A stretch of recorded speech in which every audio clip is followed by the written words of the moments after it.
Those numbers add up to you real quick. Yeah, and here's the thing is, how do you know every day when you leave the house how many people are going to be assailing you? Alicia Garcia will be back once again next Tuesday for that 2A Tuesday. Be sure to sign up for her class at concealedcarryclassdenver.com. I'm Ryan Schuling, back with you once again tomorrow here on Ryan Schuling Live. Between groceries, travel, and higher prices, it really is easy to feel overwhelmed, especially if you're already relying on credit cards to cover the basics. If that debt is piling up, you're not alone.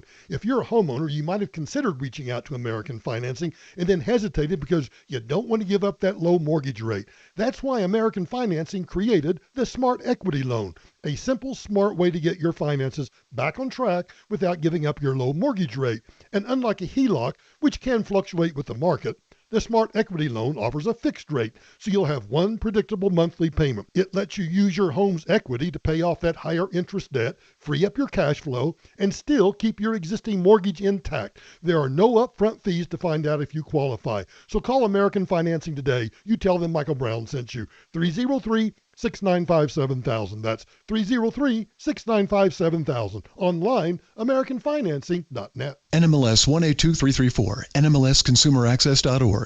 Men, it's the new year, and for many of us, it's a time of deciding to make positive changes in our lives. This is Jeff for the Rocky Mountain Men's Clinic, and if you're suffering with erectile dysfunction and are tired of the frustration and embarrassment ED causes, you should call the Rocky Mountain Men's Clinic today, because there probably isn't a better resolution you can make than to be done with ED. You see, ED doesn't just affect you, it can also affect your partner, even if they don't talk about it. But here's some great news. If you're like most guys, the treatments at the Rocky Mountain Men's Clinic will give you back your sex life, because our protocols have success rates that work in well over 90% of cases. Seriously, you might even find you're performing like you haven't in years. So, make an appointment and get ED out of your life. Your initial visit is only $99 and includes blood work, a medical consult, and if medically advised, a test dose. And if that test dose doesn't work in the office, your visit is free. Call 720-440-7900 or go to RockyMountainMen'sClinic.com. That's RockyMountainMen'sClinic.com. We have 5 offices across the Front Range to serve you. Let's take a trip together. I'm joining with Cruise and Tour for a fantastic trip to the Greek Isles next October. I want you to join me. I've traveled the world, but I've never made it to the Greek Isles. You'll get to experience this adventure with me and Cruise and Tour, the same folks that have taken my colleagues Mandy and Ross on multiple trips. This unforgettable 10-day trip starts with a night in Athens and then cruises for 7 nights through the iconic Greek Isles, including Santorini, Crete, touching on Turkey, and the most beautiful, charming, and historical sites of the area. On board, all of our meals, beverages, and tips are included. Regardless if you live somewhere besides Denver, you're still able to join us, so my entire crew of listeners can take advantage of this great offer. It's easy to book or to get more information. Simply go online to michaeltrip.com. That's michaeltrip.com or call Cruise and Tour 800-383-3131. 800-383-3131. This is Jim. Hello. Jim started advertising with iHeartRadio way back in April. And now... I have customers out the door! And this is Sarah. Hi. She started putting a portion of her marketing dollars in podcasting back in June. Business is booming. That's why I'm working on a Saturday. Want to be like Jim and Sarah? It's easy. All you have to do is own or manage a business and reach out to iHeart. Get started today at 844-844-iHeart or iHeartAdvertising.com. Michael Brown here. I've tried different diets and supplements, hoping for more energy, better digestion, but was mostly guessing about what my body needed. Then I tried Viome, a simple at-home gut health test, no doctor visits needed. What stood out was learning exactly what's happening inside my body with personalized food recommendations, foods to enjoy, foods to avoid, plus custom formulated supplements and biotics made just for me. It's given me more energy, better digestion, and clearer focus. Finally, no more guessing. Learn more at Viome.com. That's V as in Victor, IOME.com. Viome. Trust your gut. Starting off with cloud cover for your Tuesday, then we're going to see temperatures reaching into the upper 40s, overnight mid-20s, and then back into the 50s for Wednesday with upper 40s again on Thursday. I'm Fox 31 Pinpoint Weather Team meteorologist Kylie Burse. This report is sponsored by the Our American Stories podcast. This is Lee Habib, host of Our American Stories. On our next episode, we'll share the story of the woman behind the Wild West's most famous lawman. You won't want to miss the next episode of Our American Stories. KRFX HD2 Denver. KHOW Denver. This is 630 KHOW, Denver's talk station, an iHeart radio station. Guaranteed human. ABC News, I'm Sherry Preston. He hasn't spoken publicly about it before, but former President Joe Biden in a post on X today criticizing the Trump administration over the shootings of Alex Pretty and Renee Good in Minneapolis by federal agents and calling on Americans to stand up and speak out in light of its actions in Minnesota. In Washington, more members of the GOP are asking questions about what's been happening. At least 30 Republicans are now demanding a full and complete and thorough investigation. Texas Governor Greg Abbott says that it's time for the White House to recalibrate their approach here. We're also hearing from Republican Congressman Mike Lawler this morning saying Americans do not want chaos. That's ABC senior political correspondent Rachel Scott. The death toll from the big weekend storm, now 35. The Bulletin of the Atomic Scientists has moved the doomsday clock closer to midnight, a symbolic indicator of global destruction. They cite nuclear weapons, climate change, and biological threats. This is ABC News. UPS eliminated some 48,000 jobs last year, and during an earnings call today, the delivery company said it'll be cutting another 30,000 this year as a result of it winding down its partnership with Amazon. A woman in California heads to court today saying she became addicted to social media at age 10 and that it's Meta, TikTok, and YouTube's fault. This lawsuit was brought by a then 19-year-old who goes by the initials KGM. She claims that the tech companies borrowed techniques used by slot machines in the cigarette industry to hook users. She says features like endless scrolling and notifications got her addicted to social media, eventually leading to depression, anxiety, and body image issues. The tech companies argue other factors contributed more to her mental health struggles. Today is the first day of assigned seating on Southwest Airlines, which used to let you pick your seat when you got on board. The cheapest seats mean you won't know where you'll be sitting until the last minute. I'm Sherry Preston, ABC News. You know that feeling? Like every door is closing and you just can't see a way out? Being unemployed, underemployed, or just out of school feels a lot like that. But when you find the right tools, suddenly everything just clicks. Getting on that path may be easier than you think. A good place to start? Go to findsomethingnew.org. At findsomethingnew.org, you have access to resources that help develop new skills. Skills that will position you for careers in today's growing industries, from healthcare and manufacturing to cybersecurity and alternative energy. Plus, you can take advantage of online courses, certification programs, apprenticeships, and more. So you can take yourself from unemployed and uncertain to empowered and prepared for what's next. Find your path to a new career today. Visit findsomethingnew.org. A message from the Ad Council.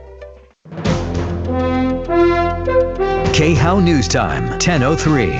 An apology from a newly elected Aurora City Councilman, sort of. While this plays out, I am voluntarily registering for a restorative justice class and working with MAD, Mothers Against Drunk Driving. Rob Andrews was arrested for driving under the influence earlier this month. His breathalyzer shows he was 3 times over the legal limit, but he refuses to step down. Andrews chairs the city's Public Safety Committee. The arresting officer says when he pulled Andrews over and asked for his license, Andrews handed him his city council identification badge. Colorado Parks and Wildlife asking for help finding whoever shot and injured a bald eagle in North Glen.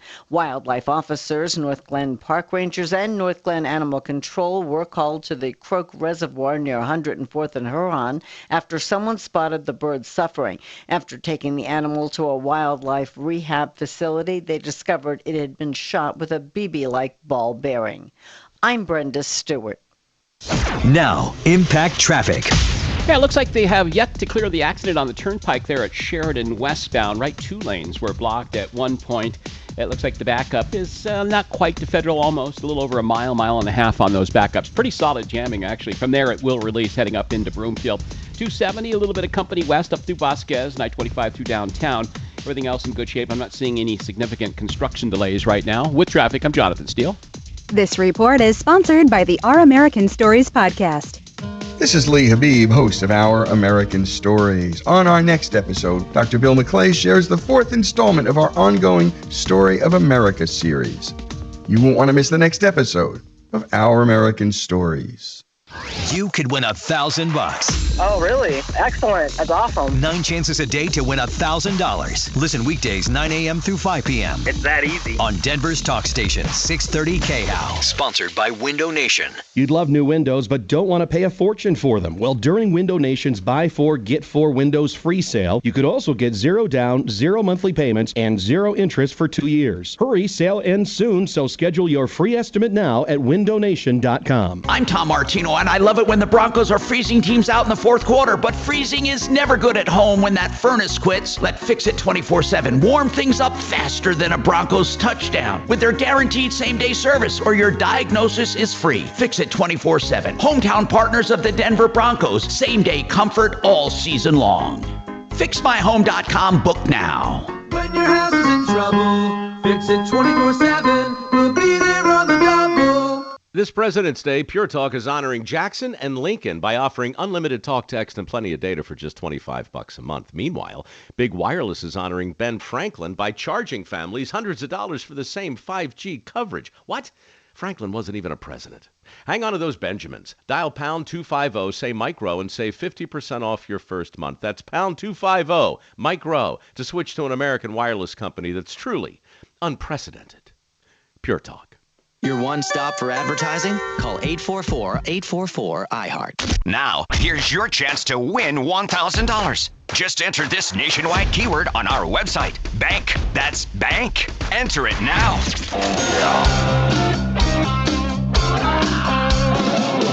Ripped off, bad news. You need advice so you don't have to lose. We'll come running just as fast as we can. Troubleshooter's gonna help the common man. This is the Troubleshooter Show.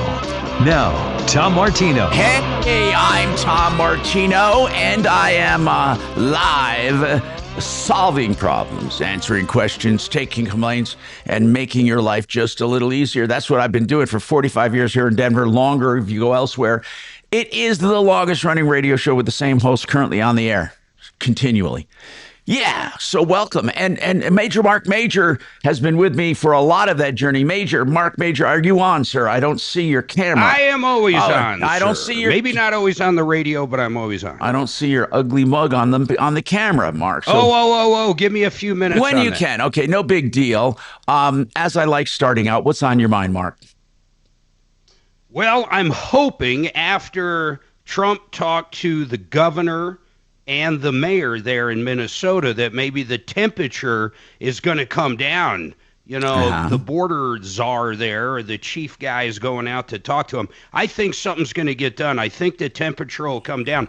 But I'm a little amazed at some of the reporting that's been done in what way? On the financing of some of these riots, I'll call them.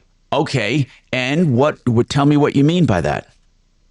Well, it seems like some of them have made $100,000 to $200,000 a year by doing some of these social media videos to get people to where ICE is. I mean, it's just kind of crazy. I guess we all kind of knew that a lot of what they call the agitators are coming from out of state. Provocateurs. But I was shocked to see that some of them literally are getting paid. I guess that was a little shocking. I kind of always thought it, but now where they're starting to track the money is a little crazy. It's called provocateurs, and they have been going around. I mean, provocateurs have been a part of our society and our life for years. We just never concentrated on it. Many believe... Well, and a lot of them are like Marxist and socialist. It's kind of funny how they seem to get involved with anything going in the United States. They really want to push that agenda, and I just can't fathom why, because it has failed everywhere. I mean, look at Cuba right now. Their economy is next to nothing. Venezuela, anybody that has tried it has just crashed their economy, but yet these people want to see it. It's so bizarre. Now, I'll tell you what's on my mind, both as a consumer advocate and also financial advisor, owner of Wave 8 Wealth Management. People are losing confidence in the economy. When that happens, you can have something that ripples down that I call perceptionomics. Now, I coined that phrase many, many years ago, perceptionomics.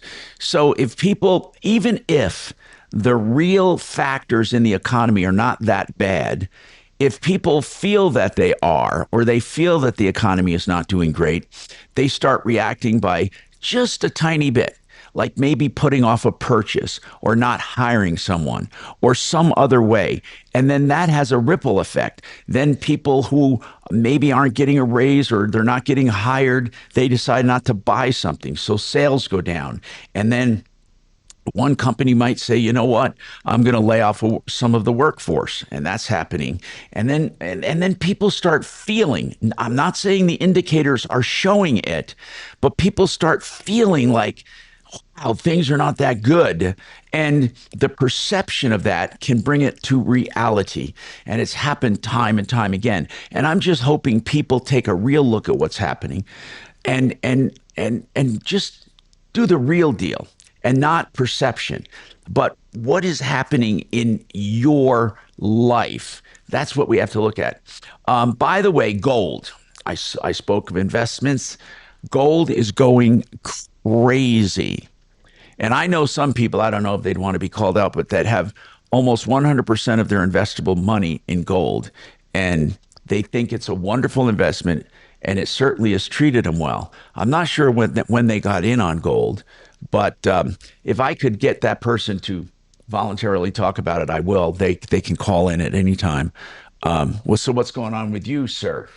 Tom, I got to agree with you 100% on gold if you're going in the same direction that I've been going to for years. You are a gold lover. Absolutely, and have been since, gosh, it was $11. Is that your main investment vehicle? Yeah, and it has been for a really long time. And I mean, so how has it done in down markets? Great, right?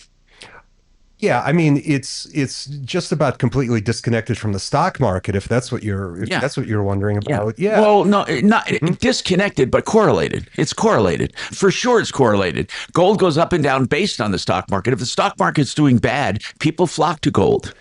Well, no, I mean, there are different reasons now. I mean, that may have that may have been the view, quite a few decades ago, but gold is a store of value compared to what our dollar has done, right? Right, and it's a commodity, which is also more secure. Go ahead. It's more secure, and by the way, it's not. My position is that gold is not so expensive.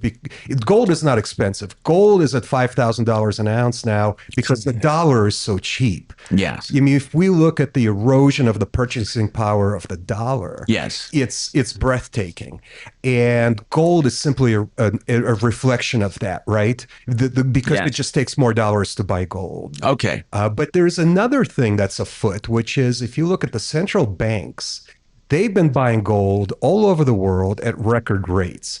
Because it's called a debasement trade now, because most other governments and most other central banks have lost faith in not only U.S. currency, but U.S. debt. And that's due in no small measure to what the U.S. has done to Russian assets, right? Russians had a lot of money tied up in paper money, in a way that the U.S. could freeze it, give it away, do what they want to with it. And the rest of the world now looks at what happened to Russia. And I'm not saying that's right or wrong, but I'm just saying they see the example of Russia and they're saying, we don't want that to happen to us. And so they're putting their money not in U.S. treasuries, as they have been for many decades, financing our spending, but in gold, because there really are no options for central banks. There are no options for governments. And gold is only as valuable. Well, and everyone knows this. I know they know it, but it has to be said. Gold is valuable because we ascribe a value to it, just like Bitcoin and just like anything. In other words, in and of itself, it's a metal. It's a precious metal, but we assign value to it. For example, if we assign value to coal, it wouldn't work because it's too plentiful, and it can't be doled out like gold. Gold is a commodity. It's limited in supply. It originally became valuable. Why? Because it glittered, and it was, oh, look at that shiny stuff. We love it, and people wanted it. And then it became a substitute for goods and services. So when you went to the store to trade, instead of trading your actual goods, if you had gold representing your goods, then gold would be the standard. And then we said, you know what, instead of carrying gold around, let's make some fiat currency that is represented by gold. But everyone knows right now that the dollar is not represented by gold. Not really. No, and it hasn't been since what, 1972 or so, when we went off the gold standard? Yeah. Right? So until then, the dollar wasn't simply fiat currency. It represented a certain amount of gold held at the U.S. Treasury. And the U.S. Treasury actually had a gold window. You can go over there and turn your paper dollars into solid physical gold. Yeah. That came to a crashing end back in 1972.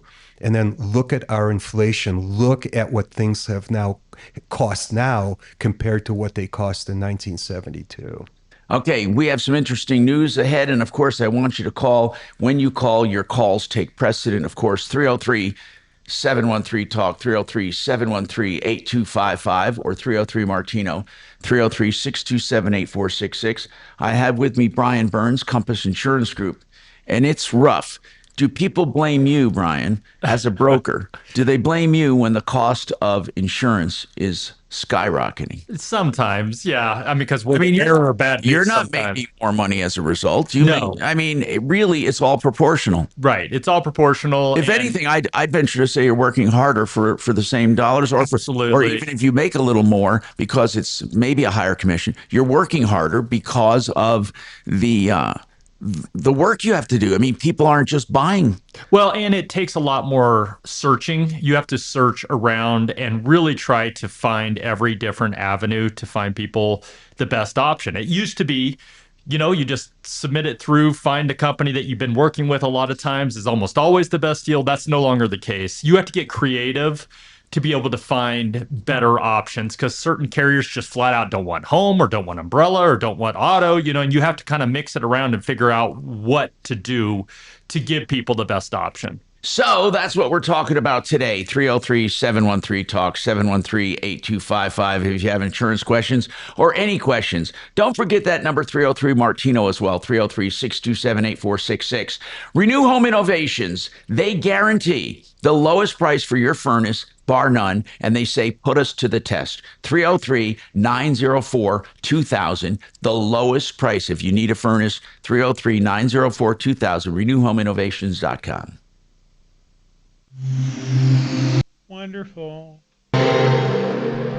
You'd love new windows, but you don't want to pay a fortune for them. Well, January's a great time of year thanks to Window Nation. Right now, they're more affordable during Window Nation's Buy 4, Get 4 Windows free sale. Plus, you could get them with 0 down, 0 monthly payments, and 0 interest for 2 years. And ask how you could get a pair of Icon Pass 2-day sessions. If you're feeling cold drafts, having trouble getting them open or closed, or paying a lot for heat, it's time for new windows. Don't wait to put an end to your window problems. Visit windownation.com now.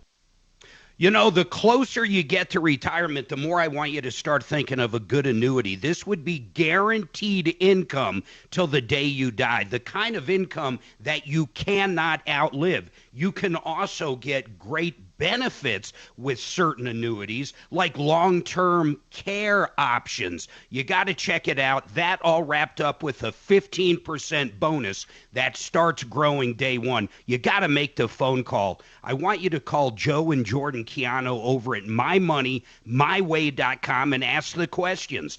303-779-6600. Call them right now, 303-779-6600.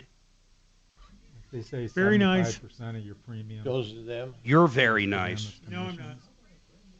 Well, even some of the national financial radio guys are saying, switch. And like I saw an ad yesterday, Costco's offering insurance now, but it's through Costco's is through American Family.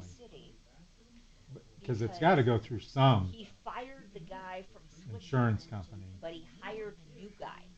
But it's so they're basically saying, well, physically meet him and like your agent doesn't get all that commission. That's where most of the money's going anyway.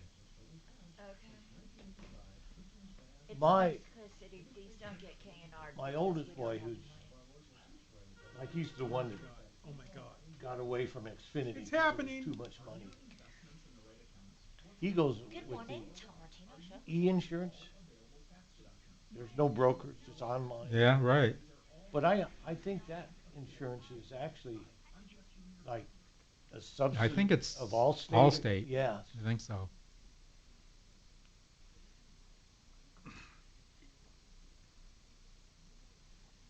But are his premiums lower? He likes it. Okay. I mean, it all comes down to when you need to file a claim. Yeah. Exactly. That's. I mean, you can pay a lot, little. When you have a claim, it's how are they going to resolve it? I got so upset at my house insurance person who's supposed to be looking out for me when there was that hail in June and I filed a claim, and then there was another one in August. They dropped me because I said, why didn't you tell me to wait? Yeah, right. Yeah, to wait till the end of this hail season to file one claim. I mean, it cost me $5,000 in getting dropped. Yeah, right. I mean, that should be their job if they're your broker. Yeah, right. Watch out for me.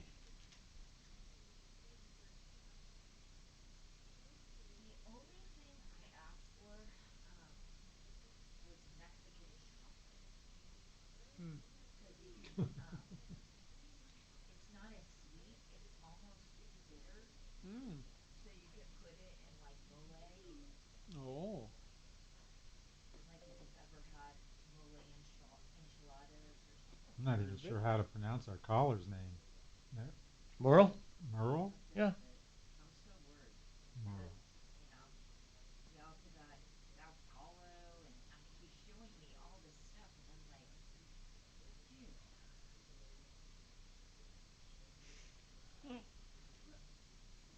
Why are you going to all these countries?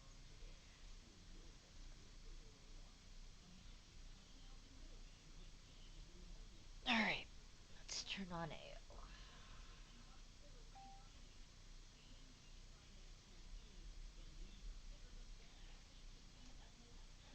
I did wake up at 3 o'clock in the morning to watch Sasha. What's Sasha? Is that a dog? No. Oh, is it tennis? Yeah. Do you remember that guy that was cleaning the gutters at Yeah, I Castle? do. I remember that. It's probably in there somewhere in my brain. So, the funny part about Sasha is that he's from Germany. Guess what I speak?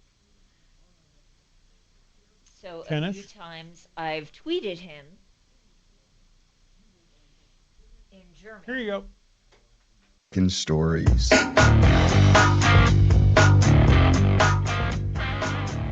Hello, Tom Martino here. Welcome to the show. 303-713-TALK. Let's talk to Meryl. Meryl, what's going on? Hey, Meryl, what's happening? Hey, Tom. I was looking on the referral list. I'm wanting a company in Denver County that blows insulation into older brick homes.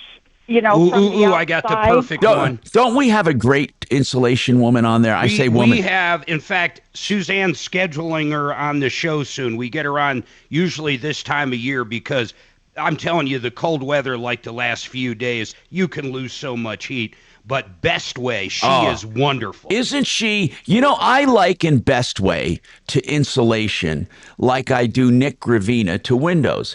And yeah, same with, or like Excel Roofing to roofs. Yeah, they just eat and sleep and breathe and chew, and everything they do, everything they do. And I apologize for not thinking of her name, but she's the owner, and I'll tell you what, she knows more about every kind of insulation possible than anybody. But we are going to have her on. But just search for Best Way on the referral list. All her info will come right up.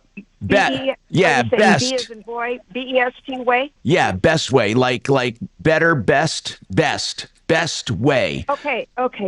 Hey, Meryl, how old is your house? It's 1951. Okay. And so it's when they had, double brick on top of cinder block. That's how they built them then. And our master area is very cold. It's on the northeast side. Right, expected. That's expected, and they can do some really creative insulation solutions. And I want to ask about your windows. Are your windows replaced yet? And I'm not trying to sell you anything. I'm just asking. Yeah. No, and I'm glad. And by the way, I also love Excel Roofing. They were here. The windows were champion when they were good. Right. And I good. They had a good. Champion's not the same deal. Yeah, but if you have their windows when they're good windows though. If you got them back a few years, and when did you get the champion windows? Well, this room, I have to preface this. The north window has not been replaced. It's an older slider that is insulated. So I would like to call whoever you recommend now instead of champion. The east window, those are double hung. Those were champion, and they were, 20. Yep, that's the good one. You got the good ones. 2016. Yeah. Maybe they were 2016. Yeah, they were still pretty good then. Yep. Listen. That's what I thought. I think we have Nick Gravina's 303 Gravina's 303 Gravina. Actually, you don't have to put the S on. Or K&H Home Solutions, which is khwindows.com. Heck, since you're on, I can help you out here. Here's Gravina. It's 303 472 8462. Okay, and these are, the vinyl ones. Right, I don't want know. wood And or then K&H is 303 421 7100. They're great people too. 303 421 7100. So the best to you, and call Best Way Insulation. And then I think on older homes, it sounds like you're taking care of things. You got the roof, you got the insulation, you got the windows. It sounds like you've done some pretty good stuff. And don't underestimate at all the power of caulking. Caulking is very, very important. And people think one and done, and you're not. That you should check your caulking every 5 years. There's no such thing as a 20-year caulk. I love when they say a 20-year caulk. It's ridiculous when they say that, because no caulk. It may last 20 years, but it doesn't last in place 20 years. So anyway, don't forget caulking, and that's very important. 303s, and thank you, by the way. Yeah, go ahead. Sorry. We have our 60 insulation in the attic. Wow. So waist high insulation up there that was all done in 2021. Okay. So if I can just deal with the north side of the house, and she can do everything else is she can do it for sure. Everything else very warm and toasty. Okay, and like we said, these people are golden and thank you so much for using referralist.com. We do appreciate it. Okay, I have an insurance question for Brian. By the way, and Mark accuses me of using the text too much, and he has a point. We love conversation on the show because we can go back and forth like we just did. But having said that, I know a lot of you love texting. It seems to be like even friends now, kids text each other when they can easily talk on the phone, but they don't want to. I've actually seen kids in a room together texting each other. I've actually seen that for sure. Anyway, so one insurance question. Does an umbrella cover you for cars as well, or is it just for homeowners?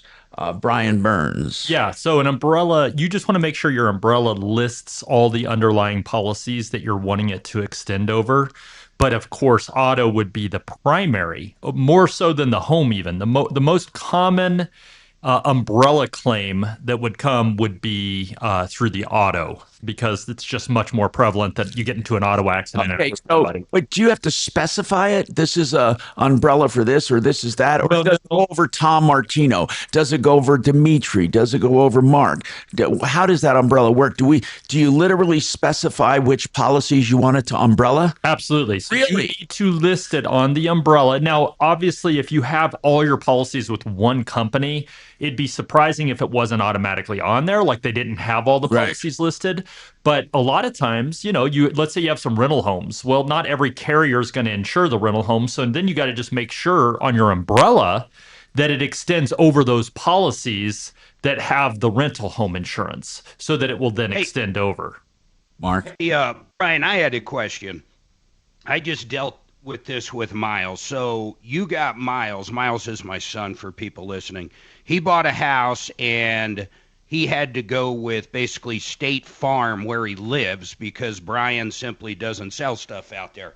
So the bottom line is Brian did get the umbrella for him, but we forgot to put his address on there. Now, nothing happened, but if you have an umbrella and forget to list a car or list a house or list a motorcycle or list something, does that make it null and void? What happens if you buy a new car and you forget to add the new car to your umbrella policy? You got to read your policy language, but most policies have similar language like an auto policy do, where you have automatic coverage for a period of time. But if you don't ever add it, or if there's that period of time, ceases, then I never say you're not covered, because who knows what they're going to do in the actual case of a claim, but you have that potential. And so you want to eliminate the potential for any kind of denial of a claim. So it is important that as you make changes throughout the year, that your umbrella also changes. Your agent needs to pay attention to that too. So if someone in our office adds a car, one of the first things that it should spark is, does this customer have an umbrella? Let's update the umbrella as well. All right. Brian, I had no idea. And this is Deputy D. You have to update umbrellas. Yeah. You may recall. Now, here's the case with me. We really need to dig into this. Oh, my God. Spring, I bought an umbrella policy from Compass. At the time, my auto policy for one car I owned was with State Farm. Since then, I switched my auto policy to you through, I don't know, Bubba's Insurance or something. And I added another car. Yeah. Do we need to dig into my umbrella policy to make sure? Updated your umbrella. When you have more vehicles, you really have to upgrade umbrella. Yeah, because they have a surcharge for that. So you add your auto into an umbrella. This is all good information. Umbrellas aren't just one and done. We need to dig in, because they didn't charge me any extra. Yeah, we added it. We put the submission through once we added your other car to get that, and we updated your policy information when it came to us versus when it was with State Farm. Oh, okay. Fantastic. Thanks for doing it automatically and apparently at no cost to me. Yeah, if they didn't send you a bill, huh? Yeah, but usually there's like a 20, 30, it's a nominal amount for each additional car. Sure. But yeah, there's usually a surcharge of some sort. God, you had me scared here 3 minutes We're ago. talking insurance, but we'll talk anything you want. 303-713-8255. I also love talking water. You need safe drinking water. And right now, I'm telling you that water, don't drink it out of the tap. And even bottled water has plastics in it. So if you at a micro level, waterpros.net, drinking water at the kitchen sink, just $1,100 fully installed. Waterpros.net, 303-862-5554.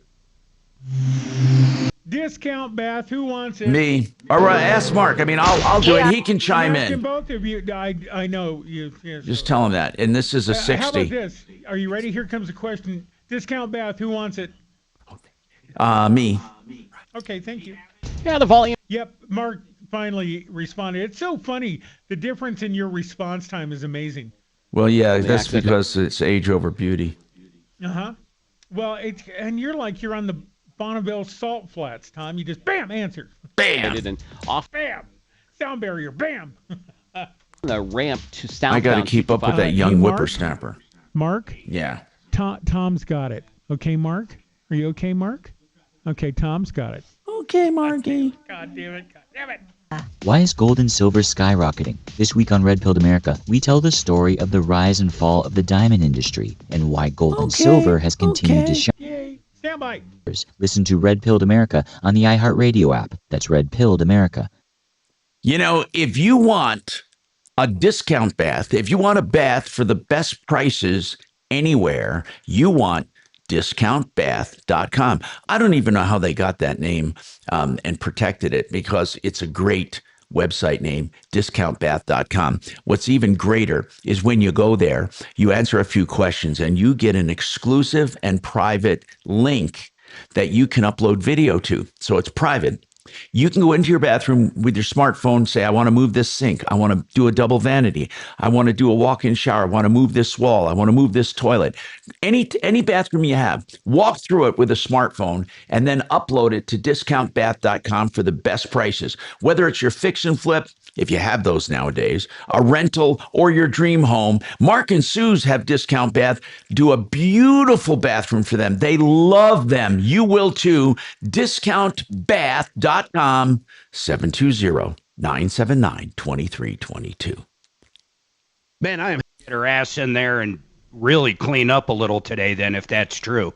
Clean up what? Clean up what? Our little fucking cubby hole. They're not allowed in your office. Tell her it'll take 5 minutes. Why? What's going on? What's going on? Big iHeart big shots Big are coming wigs. to town.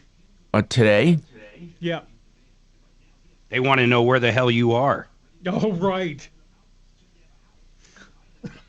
You are, Tom, you are our little Anne Frank. We're never going to give you up. Nothing? That's not funny? Okay, it's funny. I get it. You lousy piece of no good dirty. Oh, did I? Completely in love, and I don't understand how I miss this guy. And What are you doing? My God, do people care? My God. Would you encourage Mark to put on his camera? I literally got a text asking for, please, can we see Mark? Now, Mark, I swear to God, Mark, I did get a text. There are some sick people out there. There are some people, Hey! they're requesting to see Mark. They're saying, well, can we? my God, I'm sure. Listen, if you were a lady, you would understand. But I don't think this was a lady, mister. Suzanne tells me to keep the cam off so I don't get all the love, man. I can't be number 3 and ride you home. The love he's I showing. got some lady named Summer Snow always reaching Summer out. Snow. Sasha's one. Then Summer Anna, Snow. I like that name, actually. That's cool. Summer Shady. We're not exploring this. You know what? I'm going to tell you something. I hate Adobe Acrobat. I went on there and spent 3 hours doing a form, building a form. I do this all the time. And then it wouldn't save. When I hit save, the spinning wheel of death. And there is so much work that goes in. If you're doing form fields and let me tell you something. It's the worst interface in the world. Terrible. You can't just drag and drop stuff. So you've been through this. I do it all the time, Tom. And the problem is, then when you're tabbing, it doesn't always just go in order. Then you have to redo all and then of it. you have to, when you do a form, you have to make sure the fields are named properly. Yep. If they're Otherwise, if they're duplicates, it will put it in the same field. and then you click one and they both click. Yeah. So you know this. I do that. Yes, I'm very well aware of this. Let me show you the complicated form I did. I mean, I swear to God, I'm so proud of this. This is for my clients. And isn't the software a monthly subscription? Yeah. Yes, it is. Nightmare. I want those people to burn in hell. Whoever came up with that. It's a terrible interface. Kelly is so blind. She Okay, just I want now to show you knows this I'm one. wearing I love it. I think it's one of the best interfaces I've ever used. Look. This is why we In don't turn fact, the I camera wish on. everything worked the same way. Look at this And one. I I'm built. writing Look, other you know what I people had now to do to to make get them all sure. the same size? Yeah. It's, It looks really good. I mean, that is. I mean, that took me. So I did it all one time. And then converted to Adobe? What I did is Word for the questions. I'm going to show you the Word doc. What is it called? What are you talking about? Adobe Acrobat. Okay, I'm going to put a poll up. What the hell? He has no idea what the fuck. It's Don't put Adobe that on Acrobat, video. and it's a PDF form, a fillable form, Mark. That's what the I swear to God, if you ever build a fillable form, The it makes you old. portion is the Oh hard my part. God. It's great So- once you got them. But no, I would never do it from scratch. You have to take a Word doc, or you would go oh fucking my crazy. gosh. Here's my Word doc. Align it with Here's the Word doc. At Done Right Home Yeah. Improvements. Yeah. DRHI.com. And then you just convert it over. But even doing that, then you have to put all the little form fields in there. It's a pain. Hi, I'm Tom Martino, your troubleshooter with Major Marc Mager. We have Compass Insurance in the house talking about insurance. I got a couple texts about insurance, and people want to know, somebody has a fix and flip they're doing. I can't believe somebody is doing a fix and flip in this market. I don't know. Maybe Why? there are. Maybe I don't know. It seems to me like prices are too high to get a margin once you buy it and then put all the money into it. But they want to know, what kind of insurance do they need when it's under construction? They haven't closed on it yet. So that's a good question. Yeah. What do you need? Yeah, it is a great question. And it depends on how much work you're doing. If you're just like truly just, refreshing or putting new carpet in, painting walls, then what you need, because I imagine it's vacant, obviously there's no one in it, then what you need is a vacant home policy. And there are carriers that will do that. It's not that hard to find. I mean, your standard carriers will. Do you do it? Yes, absolutely. Yeah. We use a carrier called Foremost most of the time for those type of policies. And they even have the ability to put a builder's risk on. In other words, if there is a lot of construction going on, if you're moving walls and doing more heavy construction, we can put a builder's risk, which then gives you some coverage for the actual materials that are in the house as well. All right. And so that's the answer to that. There are policies available. Compass, 303-996-9000. They do cover them. And I want to know something. Why are rates, don't just say around here, but around the country, why are rates, why is insurance all of a sudden going crazy? I mean, I'm reading about it all over the country. It's not just, I thought it was maybe Colorado because of our weird weather and our hail, but why? Because across the country there's storms and different things that they're, fires haven't been a huge issue at the moment because it's winter, but there will be. But there have been. In general, it has been just one thing after the other that have caused, just huge payouts from insurance companies. Now, I will say, I'm seeing Colorado rates stabilizing right now. I'm seeing them I'm seeing renewals come in where in years past, they're going up 20, 30%. Everybody's going up. This year, I'm seeing them, very level out, maybe a couple percent here and there. But the problem is they're just so high that it's still frustrating for people because they've been paying so much for insurance. Okay. And someone wants to know about, they bought a clunker for their kid. Mm-hmm. Do they put it on the household policy or a separate policy just for the kid? That's a pretty cool question. I mean, almost always it's a better idea to put it on your policy for more than one reason. One, putting a policy on their own for a 16-year-old or 17-year-old, your rate is going to be so high on that policy, it's not giving you the savings you want. And then secondly, you have exclusion issues where if you don't list your kid on your policy, then they would be excluded on any car on your policy. So, and I get most people are like, well, they don't drive my car. But what if they do? What if at some point they drive it and you need them to go to the store and their car's broken down, or you need to drive their car and you're not listed on it? It's a dangerous way to do it, and it doesn't save money. No, so and having it on the house is pretty good. Yeah, that's the way to go. Okay, I mean on the whole household is what I meant. Yeah. The only good. Okay, listen to this. The only good visual about Mark is that he air drums while doing live commercials. I didn't know that, Mark. That's somebody. Yeah, well, I don't actually air drum, but I do wave a lot. Oh yeah. See, I'm so passionate about my sponsors that I just can't help it, and that's true. Okay, there you go. 303-713-TALK, 713-8255.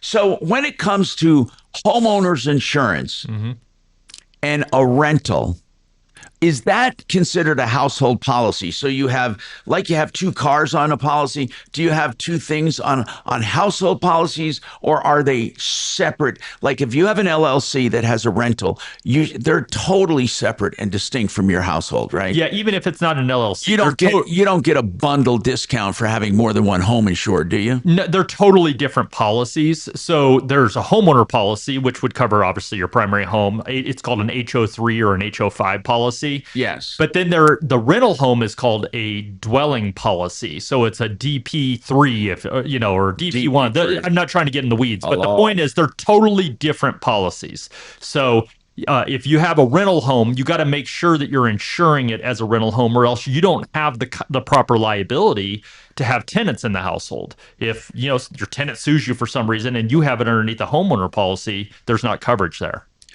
Hey, Brian, this weekend, I'm taking my 15-year-old nephew out for another driving lesson.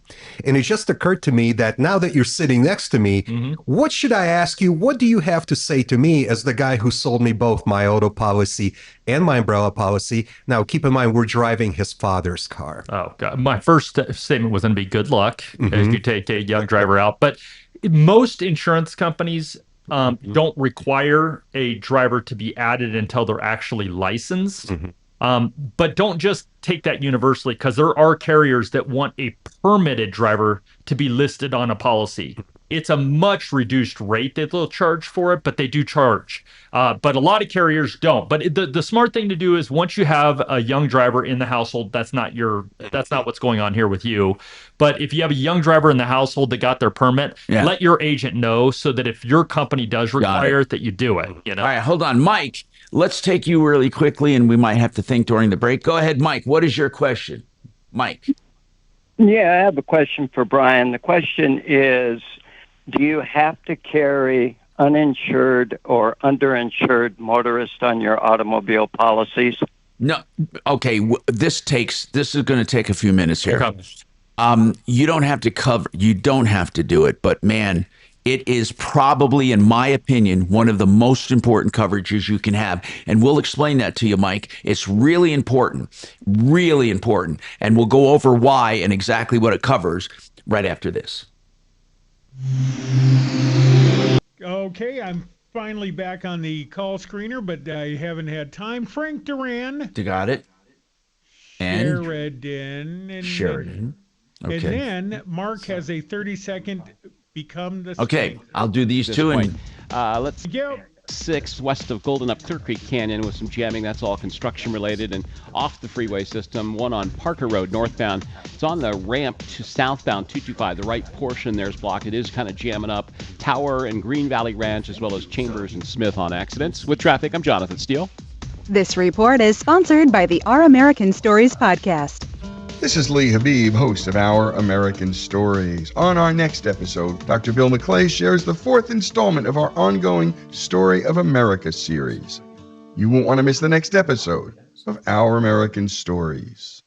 I'm going to talk about two great people right now that have businesses. Frank Duran, the real estate man, and Uncle Kevin, Sheridan Auto Tech. Let's talk about Sheridan Auto Tech. They do repairs and maintenance to your vehicle, and they even can do it when your vehicle's under warranty and keep meticulous records for you, and you'll save a ton of money from what a dealer would charge you. They're on Colfax west of Wadsworth, and they also do electrical issues, and they keep the people you can trust with great knowledge and experience, everything you want with an automobile repair shop. And that's SheridanAutotech.com, 303-455-7242. Now, Frank Duran, the realestateman.com. What can I say? The man is phenomenal. He sells for more money. He sells faster. He does more than most any agent around and has the stats to prove it. He can also do an analysis of your home and tell you what it will sell for, what you'll net, and what you can buy. If you're looking for knowledge without any obligation to list, he will do it for you free of charge. A complete analysis of your home and what it will sell for. Frank Duran, therealestateman.com, 303-920-1622.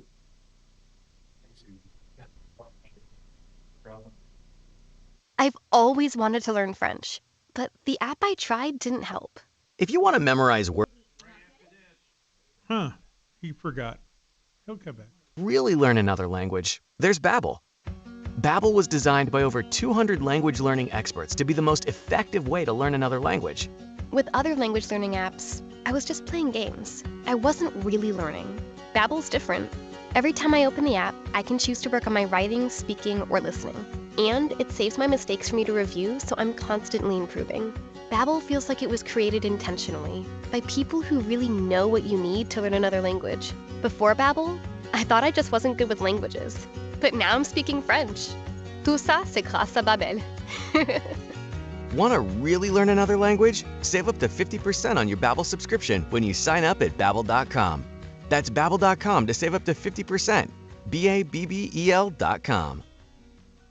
You know, a lot of people do not have a stable retirement plan. You got to reach out and talk to the folks at mymoneymyway.com. We're talking about guaranteed income. You can roll part of your 401k or your SEP or your IRA, any qualified plan, over to an annuity. You can also bank on great benefits like long-term care. But please reach out, ask the questions, call Joe, 303-779-6600. Quit putting it off. Call now, 303-779-6600. Roger and Thank you.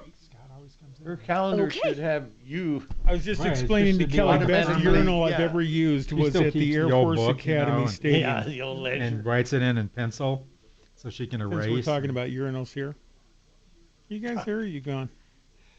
Boy, my hands were flailing. If you guys could have seen me do that spot, it looked like I was Michael Jackson. Are you speaking in Italian? Yes.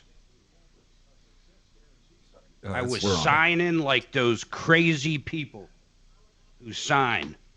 At a Tim Walz press conference? Yes, God, tell me that woman.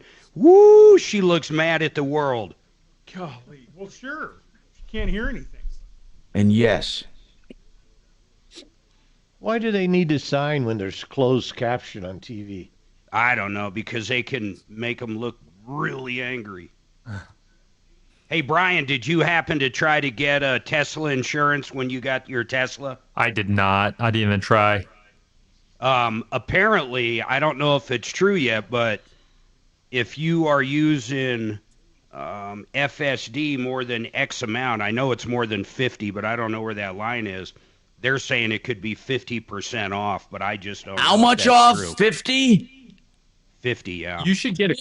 Holy crap. Can you imagine if you save that much? Yeah. I mean, here's the thing that I would be really interested, though, because it would just be, now you have more than one Tesla, Mark, but for a lot of people, it's one car. So then you're splitting one car off. You're losing the multi-car discount. And then you have to get your umbrella to extend over that policy. So I don't for know. me. I just don't know how much of a savings it would be.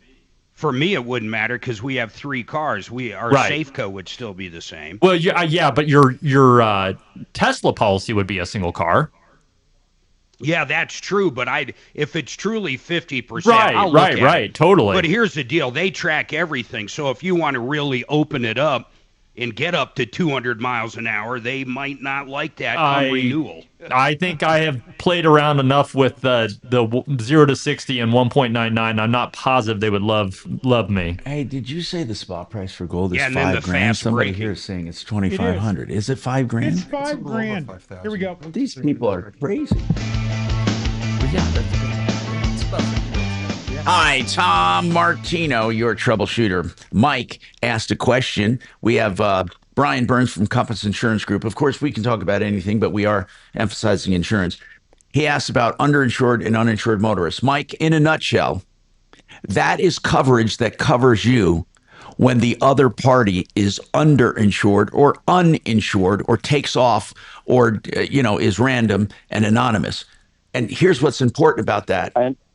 If you don't have that, about 40% of the time, you're going to be screwed.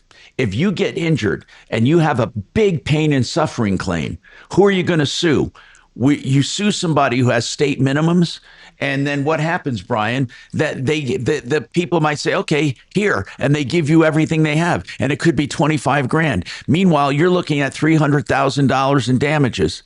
So your underinsured will come in, right, Brian? Absolutely. That's where it would come into play. Cheap coverage considering what you get? It's not, well, for considering what you get, I'll say that, but it is not cheap anymore. Uninsured motorist is an expensive coverage. It is. Because there's so many people that are uninsured. Oh, so it has gone up over the years. Right. And to answer your original question, can you not carry it? The answer is yes, but the state requires that you reject it. So you actually have to sign a rejection form in order to get rid of it altogether. But Mike, there are so many cases we've had where people have had devastating injuries and they have a great case. And had they gone to court, they would get $1 million in damages, but the other party is underinsured or no insurance. So what, are they going to pay you $5 a month the rest of their lives? You know, a judgment does you no good. So it's really protecting you.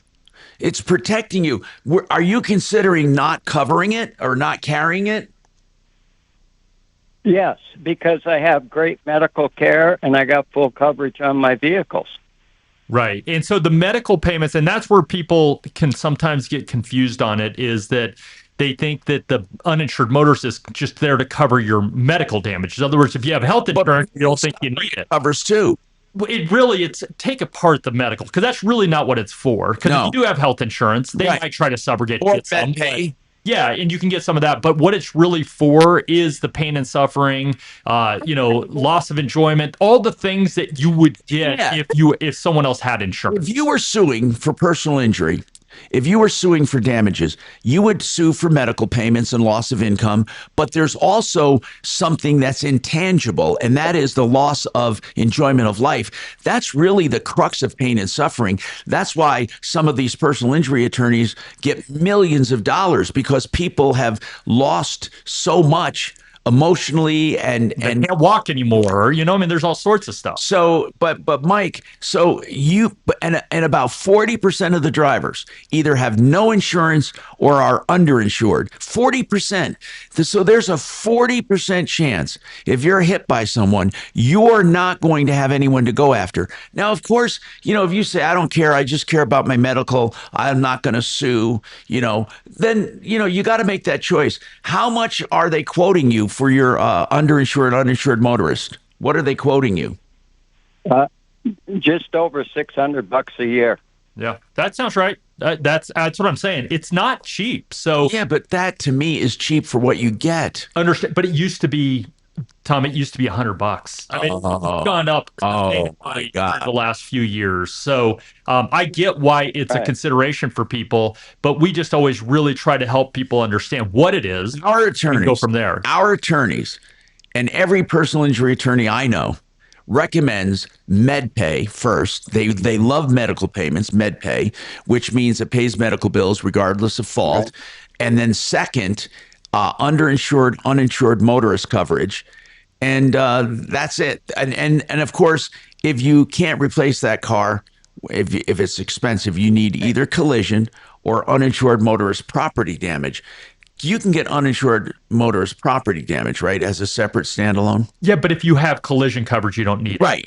But if you're just going liability and you still want to have some coverage for your vehicle, if someone is uninsured, then uninsured motorist property damage, you're talking about $30 a year. Yeah. I mean, it's cheap.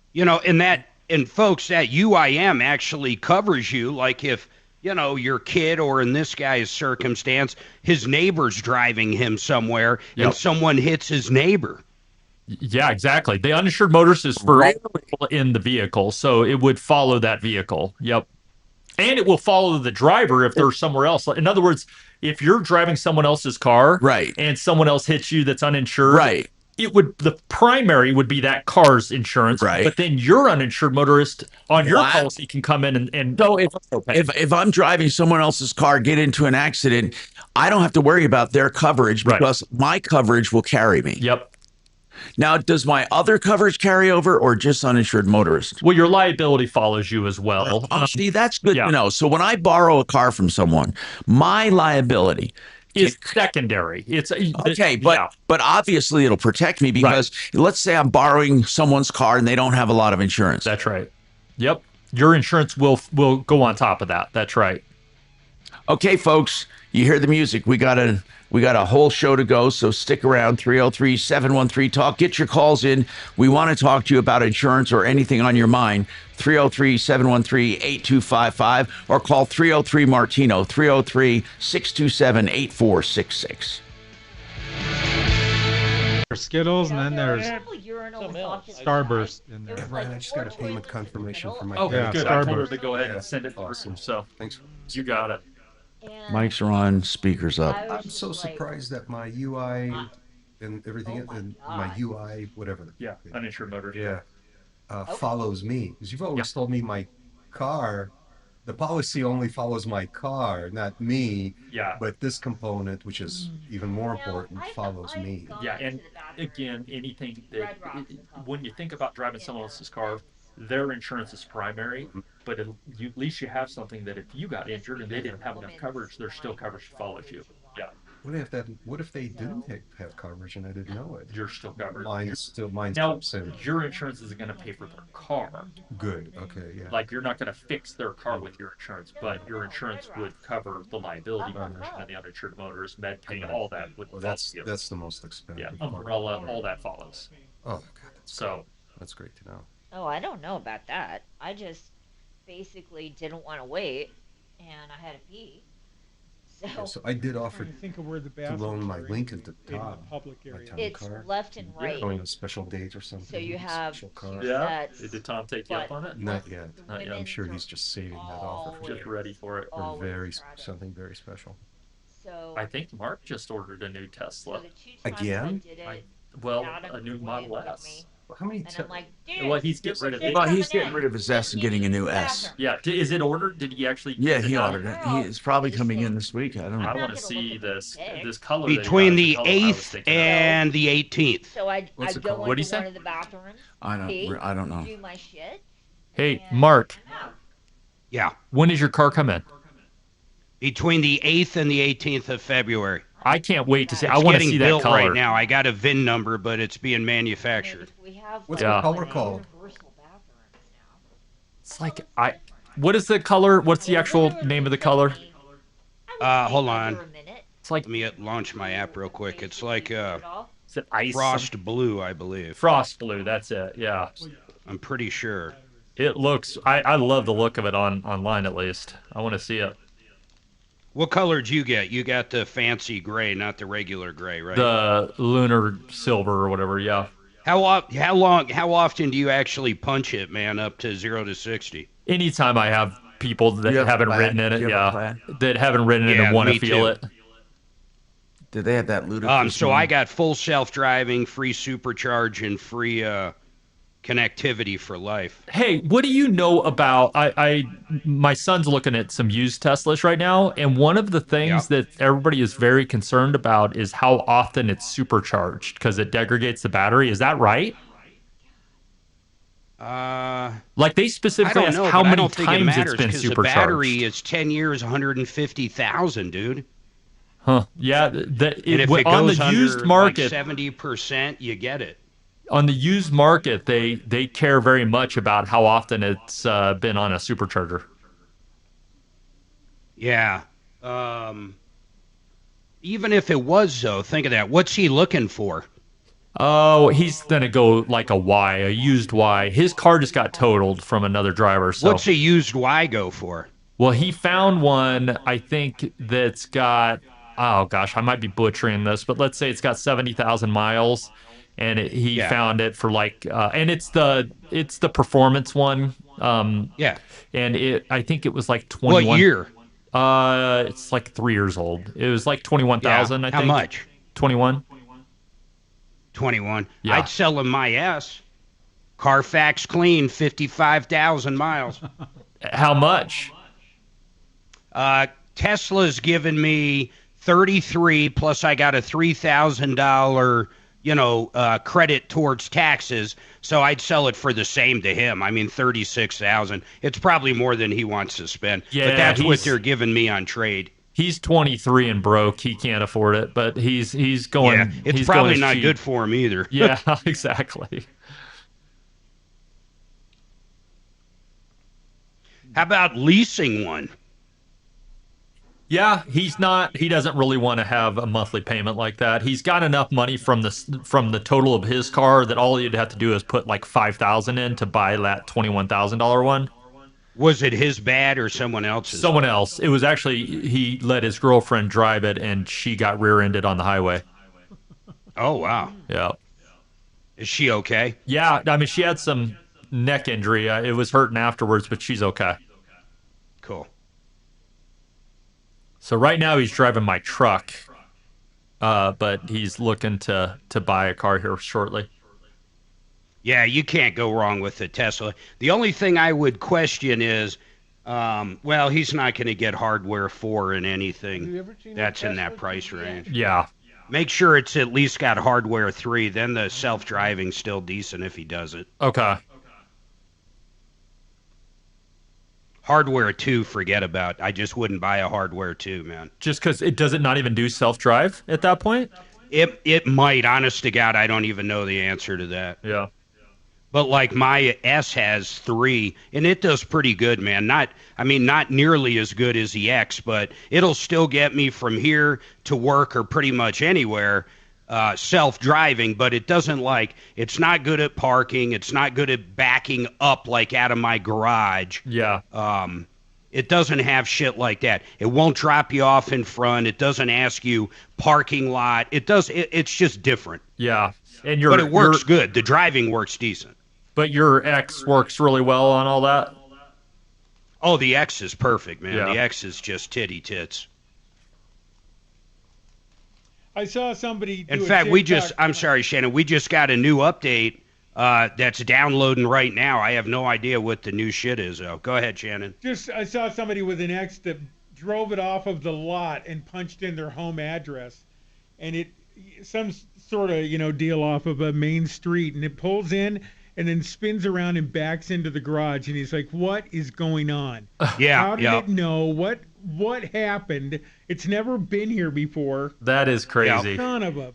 It'll squeeze. So mine opens my garage. Yeah. It just drives me all the way home, opens the garage, and then pulls in wherever we left a space. In other words, it knows where the other 2 cars are. So it'll go in whatever's open for it. Oh, Jesus. It's great. That's fantastic. Wow. Yeah. How's that BMW do with self-driving? Pretty damn good. Good It deal. can stay in a lane. Nice. And slow down when it approaches somebody in front of me. But let's see what else it does.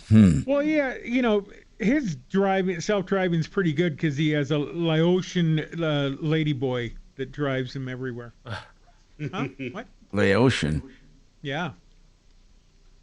Hmm. Tahitian? So.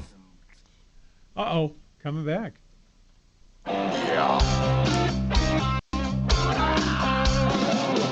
Ripped off, bad news. You need advice so you don't have to lose. We'll come running just as fast as we can. Troubleshooter's gonna help the common man. This is the Troubleshooter Show. Now, Tom Martino. Hey, I'm Tom Martino, and I welcome you to the show. 303-713-TALK is our number. 303-713-8255. We have Brian Burns with us from Compass Insurance Group.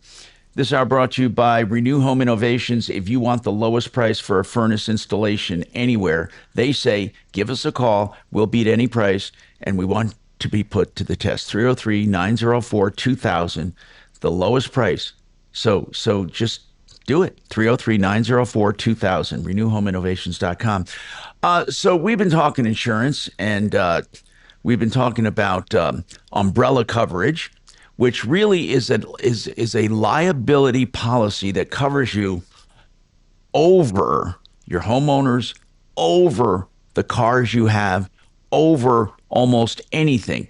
What does an umbrella not cover? If I have a rental, does my umbrella cover me for the rentals? Does my umbrella cover me for what? Or is it better to say what it doesn't cover? Yeah, I mean, Brian Burns, Compass Insurance Group. Well, and where people sometimes call, and I know this seems elementary, but it is a confusion point for people. Sometimes they'll say, "Hey, I'm going to get an umbrella, so do I really need a rental home policy?" And what I have to explain is it's just liability. It's not primary either. Right. It's not primary, and it's only liability. It's not covering the actual home. If a home burns down, it's not giving you coverage for that. And people get confused on that. So it's purely liability. If you get sued, because something happened at your rental home, or you get into an auto accident. But like Tom said, it's excess. So you have to have underlying liability limits. You have to have all these policies underneath it first that have a certain amount of liability. Then if it's exceeded, your umbrella will kick in and give you whatever your limit is, $1 million, $2 million, $3 million. It can go up, $5 million. Some carriers will even go up higher than that. So bottom line, it protects you. Yeah. But what are the consequences if you don't have it? Do people really go after people directly and individually, or do they just take the policy and walk away? No. I've got plenty of examples of people that have been sued for limits higher than what they're liable. So they say, forget your insurance.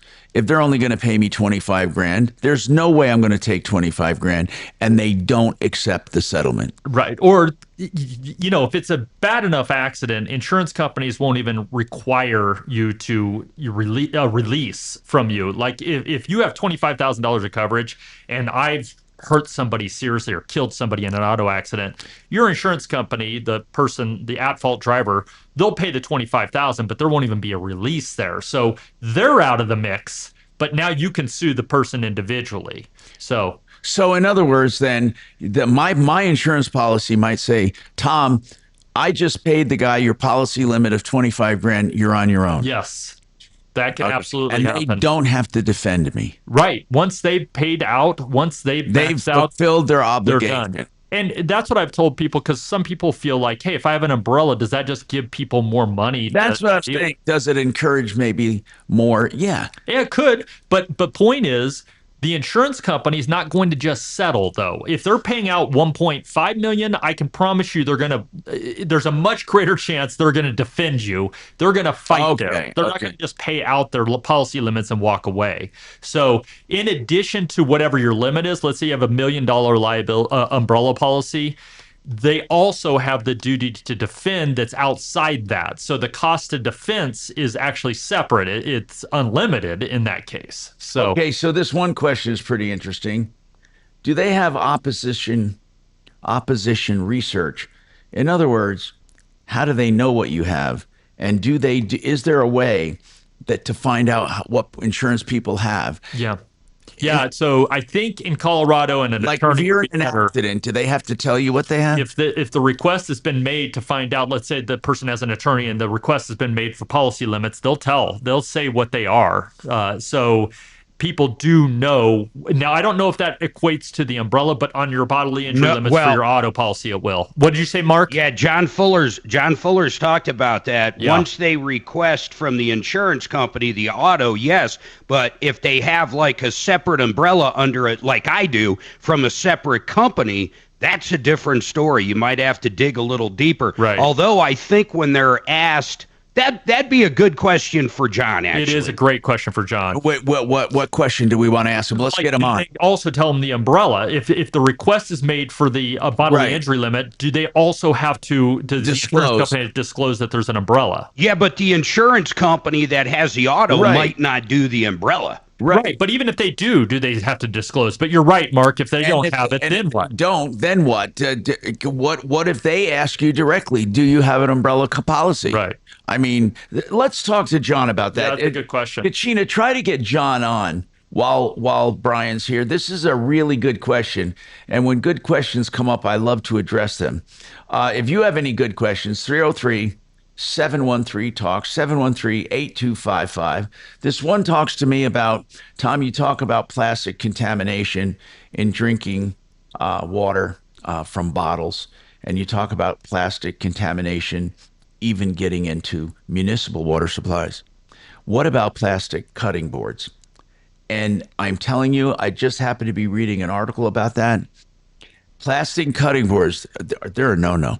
They're an absolute no. If you care about plastic, they say right here, research shows that knife pressure releases hundreds and hundreds of tiny plastic fragments per cut, embedding into the food.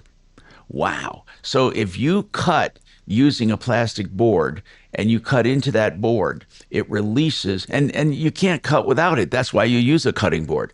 So they recommend wood or stainless for a cutting board. You know, I think I have a couple plastic ones, but hell, I don't want to do that. Do you? What do you use, Dimitri? I see you perked up. Oh, I use a plastic one. Do you? Because it's still not clear to me whether this and I guarantee you I'm eating plastic, but I'm also drinking plastic that comes out of my plumbing, right? Because of the PEX tubing that's in there. Well, PEX, I think PEX does not leach. I was told. All right, but anyway, I'm still not convinced that plastic is. I'm sure it's not good for you. I'm not sure it's not neutral. You know what I mean? Yeah, inert. It does like build up maybe you're saying it might be there, but big deal. What is it doing? It's not poisoning me. Yeah. It's just sitting there. It's just sitting there. And I'm not a skeptic or anything. I'm not here to argue that plastic isn't harmful. I just don't know. I see what you're saying. It's just there, but does it interact with your body? Right. Does it have a chemical reaction inside your body? You know what? I don't know that. I don't know the answer. Why don't you use a wood cutting board out of curiosity? I like to put my cutting boards in the dishwasher after every time I use them to not only clean them but sanitize them.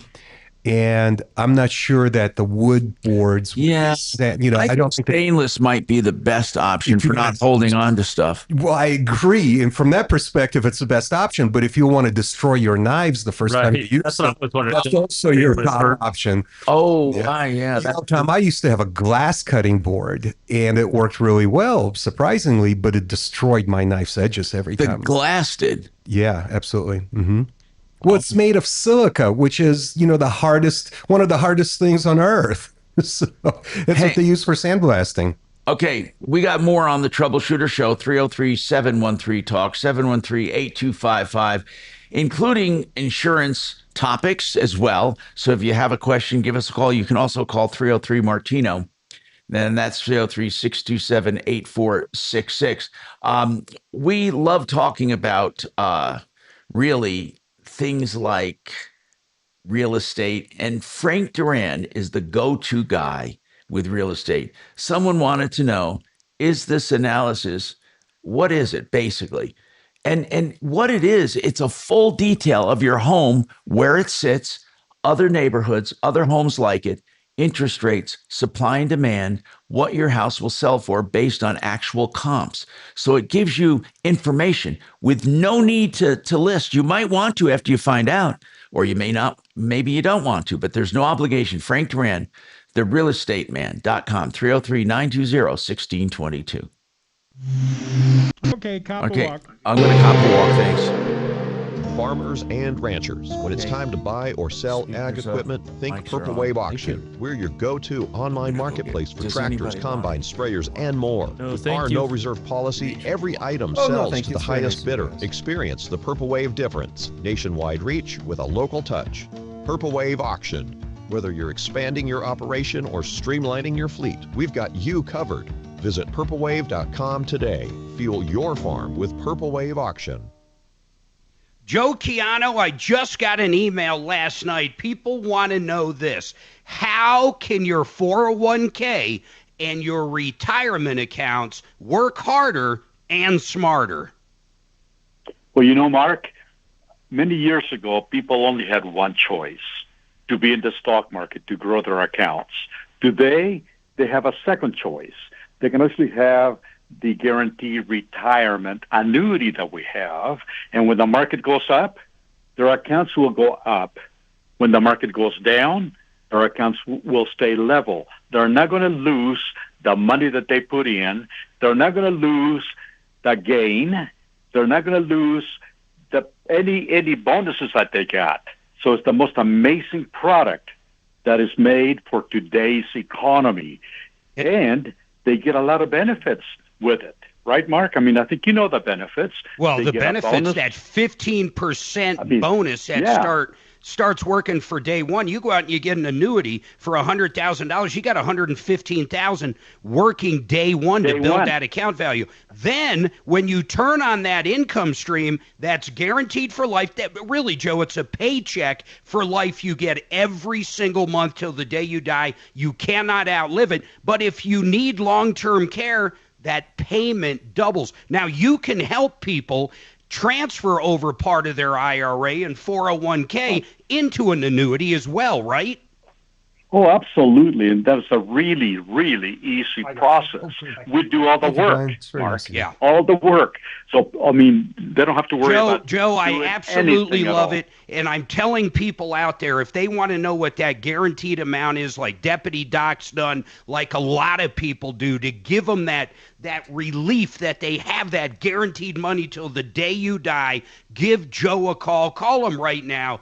I want you to call him at 303-779-6600,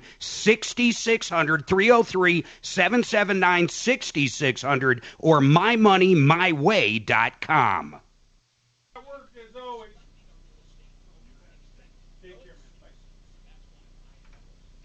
was watching this YouTube or TikTok thing.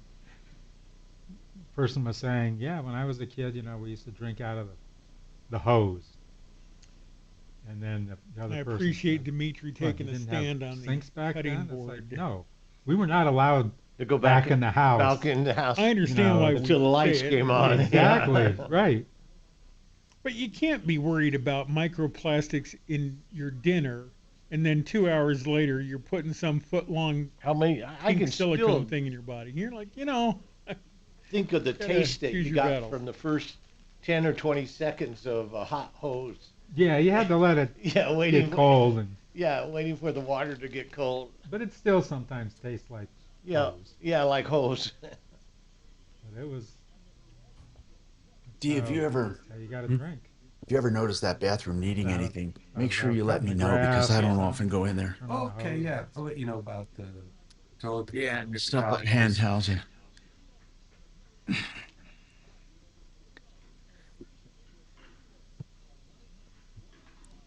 So John Fuller's on to ask about the umbrella. we were going to ask, do they have? Oh yeah, do they Well, disclose? do they have to disclose all the liability? Yeah, because sometimes the umbrella is separate. Right. It could not, like Mark had mentioned, it might not even be with the same carrier, but either way, I'm just curious if that's required, if that has to be disclosed.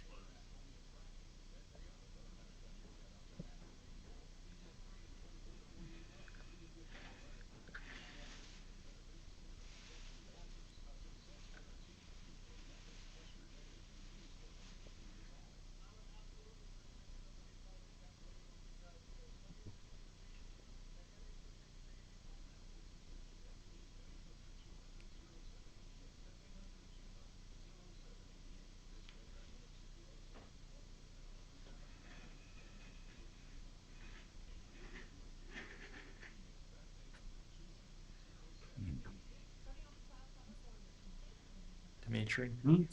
So Krista looked into your premium. She said it started at 1404 and it's back down to 1404. But the original down payment, there's no monthly installment fee. But going forward, there is a $7 installment fee. So that's the reason you have a difference in premium. Oh. So by splitting it up, they charge a fee. Pilled America on the iHeartRadio app. That's Red Pilled America. Without telling you that, I know. Well, you didn't. Hey, I'm Tom Martino, your troubleshooter. You may be happy to know that Colorado legislators have gotten together with the coalition, the Colorado Immigrant Rights Coalition, to do sweeping legislation as it comes up. And they're going to protect, they say, all the rights and safety of immigrant communities to restore trust in public services and uphold the constitutional rights of all people in Colorado. So I got this media advisory, and what they're saying is Colorado will be one of the leading states for protecting immigrants.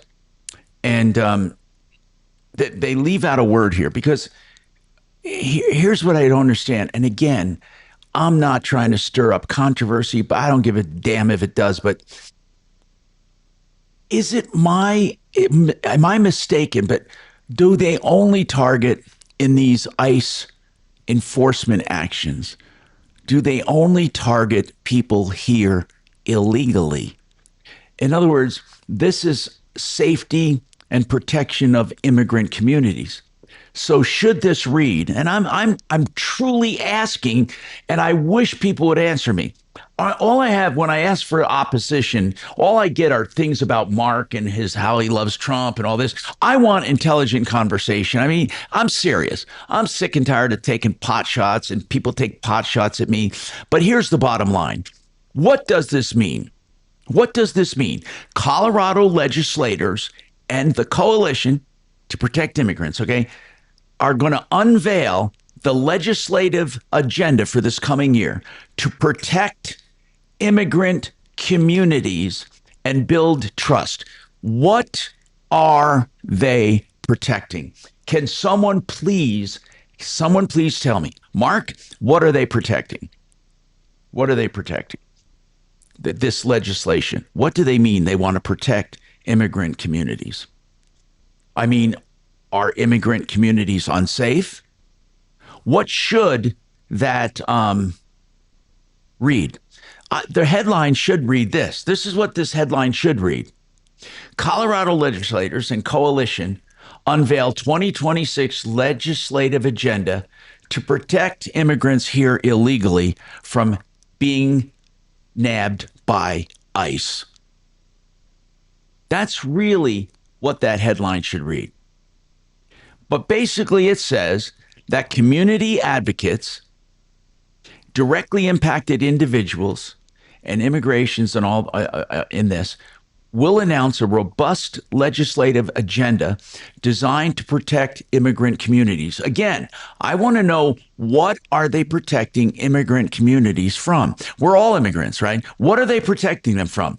There's going to be a news conference to announce the 2026 legislative agenda, okay? And in this news conference, they're going to talk about protecting immigrant communities. Honest to God, you know what? They sent me this media advisory with a media contact. You know what, Kelly? Honest to God, here's what I want you to do. I want you to call this media contact. I'm going to forward this to you and say, you're the media contact.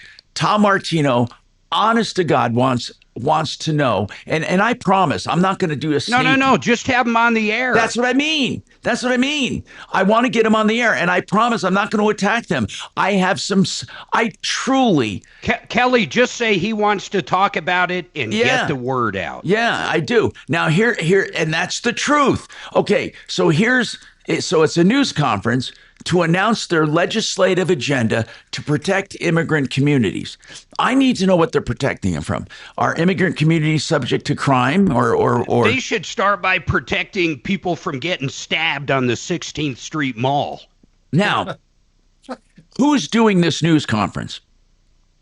It's the Colorado Immigrant Rights Coalition, Colorado People's Alliance, legislators, community leaders, advocates, and directly impacted individuals. That term is new. And what is directly impacted individuals? I believe it would be, what do you think it is, D? Well, undocumented? Tom, no, it goes far beyond undocumented. What they've been focusing on is the actual criminals. Now, let's ignore for a fact that just being here illegally is a crime. What they're actually going for is the people who commit these god-awful crimes while being illegal immigrants. That's what ICE is doing. That's what we hear. But then, okay, is that true? Is ICE targeting only criminals? Yes, that's their focus. That's their mission. That's their stated goal. But that is their stated goal. But if people that are here illegally are wrapped up in those pickups, and they're going too. Yeah, they're going too. Okay. But ICE has also stated many, many times, tirelessly so, what can be done if you wish to avoid that scenario, which is allow the feds access to the jails where the criminal illegals are being held and just released back into society. If you look at ICE's website, they have a list of all the people they've arrested, and they rank them by the seriousness of their crime. And it's going to, if you see how many murderers, rapists, kidnappers, drug dealers, I'm arms dealers, also copying Mark on this email to Kelly. It will make your hair turn I white. want Mark to read this and see what he reads into it. But really, and I really mean this, I get these news. They want publicity for their news conference. I want to talk to the media contact. Tom, if you want me to go, I'll go. I do. But I also want to talk to them ahead of time and find out what they will be doing. 303-713 Maybe talk. they're going to send some cops into those apartment complexes that were taken over by the gangs. Or they were ripping people's fingernails out. Remember that? They kidnapped a couple and had them for ransom. Well, and they that ripped was their unbelievable. fingernails out with pliers. I'll go to the press conference if you send me that invitation. I will. I'll send you this invitation as well. And again, Kelly, I want you to get this media contact on, and the media. Will you actually yell out good questions while you're live with us on the air, D? What do you think? Yeah. No, you're a member of the media. So Anyway, the last invitation you get. Karen Arona is with Colorado Immigrants' Rights Coalition. And it says building unity, power, and justice since 2002. I have every reason to believe that this organization, it's called CIRC for short, as in Cirque du Soleil. I'm wondering, I have every sincere belief that they're trying to do what they feel is right. But what that is, I'd like to know. Well, of course. Instead of talking in platitudes, like protecting immigrant communities, restoring trust, and upholding constitutional rights. So I have a question. If people are here illegally, they still have constitutional rights. Is that right? And then if they're a criminal, they broke the law. Do they still have constitutional rights? Yes, everyone does. How are these rights being violated? That is a very, yes. If you want to just go ahead and send me that information, that would be great. I will go ahead and do my best to get them on the air. Yeah, I just sent it to you, so we'll do that. Yeah. I just want to make sure that you know that John Fuller is waiting. Okay, let's go to John Fuller. I want to talk to him. John Fuller, thank you so much for letting me know. John, so we had a question about umbrella coverage. When you go out and let's say you're involved in a PI case, personal injury case, you're representing someone, how do you find out what coverages the other party has? Do they have to tell you? What's the process for finding that out? That's a great question, Tom, and the short answer is all of the above. We ask, we demand that the other side fill out affidavits of no additional insurance. We do insurance checks through some of the large databases like Accurant and LexisNexis, and we have methods to locate policies, and occasionally we will actually file litigation to force them to disclose what they have in other insurance policies. So it's really all of the above. I don't think that any normal person that is not represented has any chance of discovering policies that they go out of their way to hide. It's just the cards are stacked against you, and I don't think you'll find them out. So there's no law, there's nothing that requires them to put up front what coverages they have. Not until you get into litigation, and then it's one of the first things that we have to give to the other side. Did you have any, available Brian? Did you have any questions? That's because you were thinking that they tell you or what? No, but to his point, whenever it's requested, when John puts that request, that formal request out, they have to provide. Do they have to provide, like, let's say, an umbrella policy, John, or just the basic automobile policy? What if they also have an umbrella? Because I assume you're asking for any and all insurance. Well, of course, but let's just play a game here, Tom. Let's say I ask the friendly adjuster at State Farm, do you have any umbrella policies? And they go, nope, we don't have a single one, because they didn't write the policy. Right. So anytime that, anytime that Brian, for an example, writes a policy through, auto owners or something, and then takes an umbrella through RLI or a different carrier, when you ask auto owners, do you have an umbrella policy for this insured, they can legitimately say no. Right. Because then what do you do? So how do you find that out then? No. Well, that's what we do, Tom, is we know the questions to ask. We know where to find them. We can do searches on many times paid databases to find this information. It's not easy, but it's what we do. Okay. And hey, John, is a good clue. We'll sue them. Is a good clue in general, if they got 250, 500, then you really want to look. That's a pretty good start. Yes, sir. Okay, by the way, buy an umbrella with $25,000 of liability coverage. Right. I mean, that's another way of saying what Mark just said. Right. But if they have good coverage and they have assets, and you can pretty well assume that there's got to be an umbrella out there, keep digging. You probably are going to find one somewhere. Now, John Fuller, by the way, can be reached at 303-597-4500. He'll always talk to you initially up front, answer all of your questions. You talk directly to him, and then when you hire him, it's on a percentage fee basis. 303-597-4500. He also gives out his cell phone to you, too, so you have direct communication. 597-4500. I got to take a break. Then we're going to come back to Michelle talking about car insurance, and we'll get her an answer. We also have a follow-up from last week from Richard, also an issue with HVAC. So whatever is on your mind, give us a call. We'll do all of it right after this.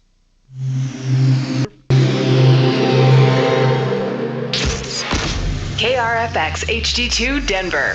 KHOW Denver, an iHeart radio station. Ryan Schuling, Tom Martino, Michael Brown Reloaded, and Dan Caplis. This is Denver's talk station, 630 KHOW.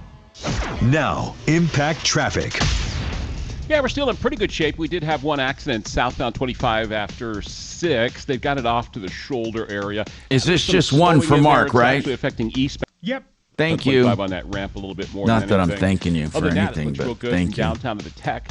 You didn't do what? Never mind. 5 to 10 minute commute in and out of Aurora, and Pena is 15 minutes from I-70 to the terminal, but no big problem spots. I-70 is open. They have been doing some rock scaling. Sometimes it's like Granddad at Thanksgiving. You just let him go. You take away the carving knife, but you just let him go. You Red piece Pill of America. No, bring it. Bring it. You Industry. garbage. I'm telling you, garbage. Add it to the lawsuit. Okay. Listen to Red Pilled America on the iHeartRadio app. That's Red Pilled America. Look, if you want the best loan out there, it could be a reverse mortgage, a standard mortgage, a refi. Maybe you need some cash out to pay off the high credit card or high car loans. You got to call our friend John at CMG. I'll tell you why. They are the bank. They lend out over $2 billion a month, the lowest fees and the best interest rates. Call John now, 303-882-6679. Also ask him about the 30-year HELOC, 303-882-6679. You are so good at that, Mark. Oh, thank you. Thank you, Shannon. Oh my gosh, he just complimented you. No, well, that, I don't mind. Pan for gold. Who gives a good goddamn what Shannon thinks? It's weird. It's weird. Shannon is the salt of the earth. Okay. It's a great. And I'm on a low sodium diet. Well, then here, lick this. It's You actually kind son of of a gun. good spot to be in, that people don't listen to what I say, because I have threatened to come to people's homes and kill them, and they're always like, "Oh, Shannon, you're such a card." So by the way, Tom, illegal immigrants do not have any form of political rights under the Constitution, public benefits, work authorization, travel freedom. Okay, Mark, criminal if I get this protections. person on, though, I don't want to attack him. I really want to get some answers. I'll pop Mark down. No, don't pot him down. But I truly don't. No, I'm serious. I don't want to do that. I don't want to get him on and then attack him. I want to really ask a few questions. I'll use my accent. Are you doing this to protect votes? Are you doing this because you love sex trafficking? Tom, where did you send it? Oh, wait. To your troubleshooter email. Okay. Here it comes. She got it now. She found it. She had to And wait till close- you might, and tell him we'll call him when there's a lull in calls here. She But had to minimize the video of the Australian Open, but she found it. Hang on. Shut up. The Australian Open, it's like 5 o'clock in the morning there. Good day. Good day. Good day. Good day. They're using Michael Brown after I the love show. Australia. I've told you. I've noticed that. You know, The you know best what a of French Michael kiss Brown. is. Yeah. An Australian kiss. It's the same. They really need, we really need a live Long day, show yeah. for drive time on KHOW. That's killing us. We need a live show. That's not going to happen. I don't think he has to be here for The place the where best. we replay Brown. I mean, it's just ridiculous, though. Like, it's the morning show Pretty redone. bad. Oh. That's all right. What if he gets paid for that? You know how much we're saving not having a human? I do. Okay.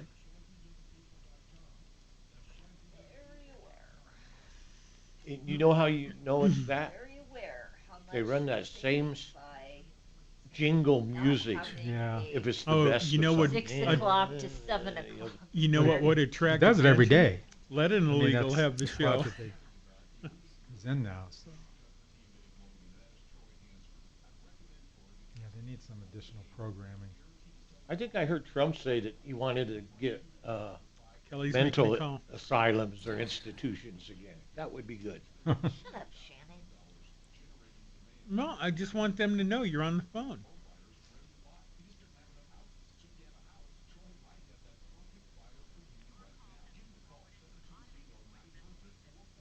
Uh-oh. She's already getting screened by voicemail.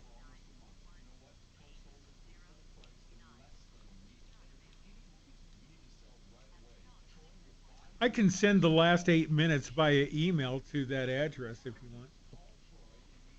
Hello, Karen. My name's Kelly. I'm calling from KHOW. Hi, Karen. And the reason for my call is we would love to hear more about Oh, yes. Coalition to Unveil 2026 Legislative Agenda. Tell me more. Illegal communities. What? Build trust for all. Huh? I'm also going to send you an email. Anytime, if you could please return my call, we would love to set up an interview Ooh. with Tom Martino Who? on KHOW. What's that? My phone number is Uh-oh. 10, 11, 12, 483-2918.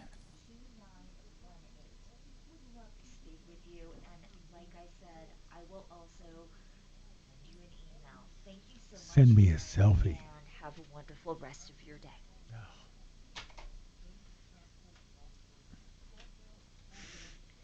Everybody can kiss my ass right now, okay? Yeah, Especially Shannon. yeah.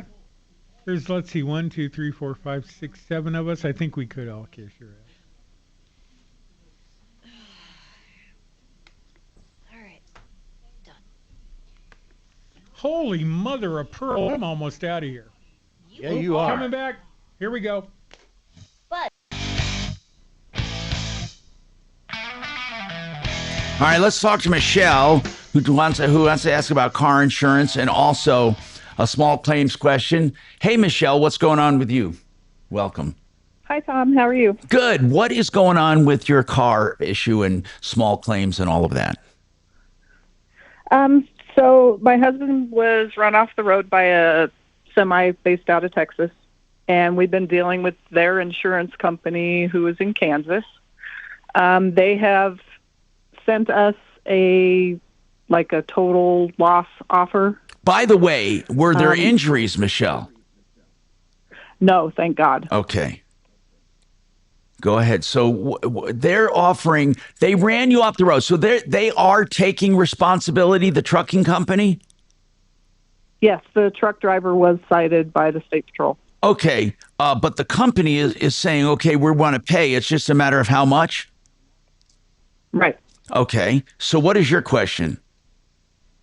So my question is we had the day after the accident, it was my husband's work truck. We needed to get it on the road, so we took it and had $1,000 worth of work done to fix the front wheel that was damaged by the trailer. Yeah. And we told them about that. They are doing the total loss offer, and they are offering to pay half of that repair. So now, my what does that question mean? is, Why would they only pay half of the repair? If they did the damage, wouldn't they be responsible for all of it? Why would Well, they? we'll let you finish here, but if they're offering you a full settlement for they're paying in full for the car, correct? yes. So, in other words, Yes, they're paying the they're entire amount for the car. So they don't have to pay that repair because all you're entitled to is what you lost. And if they pay you what that car was worth a second before the accident, they don't have to go beyond that and pay for the repair. And her point is they had to get the car working, so they paid $1,000 to get the car on the road again, and now they're wanting to be reimbursed for that, even though they're paying for the full car. They paid out of pocket to be able to get a car working. Yeah, but it's hard. I'm trying to understand what you're saying. Though. Is that right? I'm on your side, Michelle, but really, truly, we can ask John. I want to get John Fuller back on to get his legal mind on this. But I'm thinking, and I don't know how Mark feels, but Mark, I'm thinking once they paid for the car, they really paid what she lost. And that extra, although, could that be an extra? That could be an extra. It could be rental expense almost, It could be. You're right. Even though they not pay just for rental expense, how about if they had to tow it somewhere or store it somewhere? Yes. Right. So actually, maybe I'm wrong here because looking at it as if she didn't do this, they would have had to rent a car. Right, but they are offering her, is what I heard her say. They're offering 500 of the 1,000. Is that right? Because that's probably what they would have paid for in a rental car. Right. And you're not satisfied with half of it? I was just wondering what my options were. I hear you guys talk about small claims and You know all what? that. How do you know they're giving after you the other half? How do you know they're giving you enough money for the vehicle itself? No. We've done some comparative shopping, and All right. I it's mean, an if you older- think it's so, an I've older never truck. seen a company offer the right amount. Yeah, I know, but we talked to your guy that does valuations. If petty you talk to details. petty details, then you're golden. But should they pay, Mark, if you were in this accident and they paid for your whole vehicle, but you incurred expenses temporarily getting that car running, what would you expect? I'd take the check from them, don't sign a settlement, and then sue the driver for an additional $500. Although, Brian, will they make her sign something? What do you think? I would be surprised if they didn't. I would imagine there'll be a release form that has to be signed. Okay, and so what if we take the check, hold the check, and then would we sue the driver or the trucking company? What I'm saying is, if you get paid for your car, I would go direct. I'd go directly after the driver who did the damage to me. But that's part of the trucking company. They would be named too. I would go after both of them. But I would sue them for these extra damages in small claims court. But I'm wondering this. Does she have to sign a settlement for them to even pay for her vehicle? Would that be suspended? I'm guessing that whatever settlement they're going to offer her, it's going to have a release that they're going to ask her to sign as well. So so she's going to have to take him to. If she files a small claim right now for $1,000, will they withdraw the other offer? That I don't know. That's a John Fuller question. I don't know if that's what an attorney would do. I don't know. I don't know if it's worth. An attorney's not going to get involved with that. Hold on. What's that, Mark? An attorney's not going to get involved. John Fuller doesn't. He might give you advice, Right. But he's not going to get involved in the trailer. Yeah, of course not. Yeah. I don't know if it's worth fighting, Michelle. I don't know. We'll I mean, they're willing to pay half. Okay. And basically, had you rented a car, that's probably what it would have cost you. So I would take it. But then again, I don't know. Dimitri, what would you do? I mean, did you have a hotel? Was there anything else? Was it out of state? I mean, what happened? Yeah. What other expenses did you have? It was in El Paso County. It was in El Paso County. The only thing is the driver didn't stop. So my husband ended up following him all the way back to Pueblo until the state patrol was able to get him to stop. Let me ask you something. Miss work? Let me ask Did you. he miss work? Yeah. I mean, what Mark is asking, are there any other losses other than the truck itself or the car, whatever? How about all those groceries you had from Costco in the back seat that got ruined? Or what about that neck problem that just developed? that neck, that whiplash. Yeah, he did miss a few days' work with, getting estimates and getting the repairs done. But There you go. That, thank God there was no injuries. You know what? I don't think they can withdraw. I think if they did, they'd be foolish if they withdrew their offer to pay for the vehicle, because the driver was cited by state police. I think she should get that. How much are they offering for the vehicle? How much? Right around 5,000 before salvage. Okay, then what? Minus salvage plus the repair, we're looking at right at 4. So why don't you just sue the entire amount against them? Why don't you just go straight to small claims court for full $7,500 and then delineate your expenses? So you have the car itself plus damages, plus you said the loss of work and the temporary repairs. Just do it all in small claims court in one fell swoop. Just sue them, and then they're going to settle with you.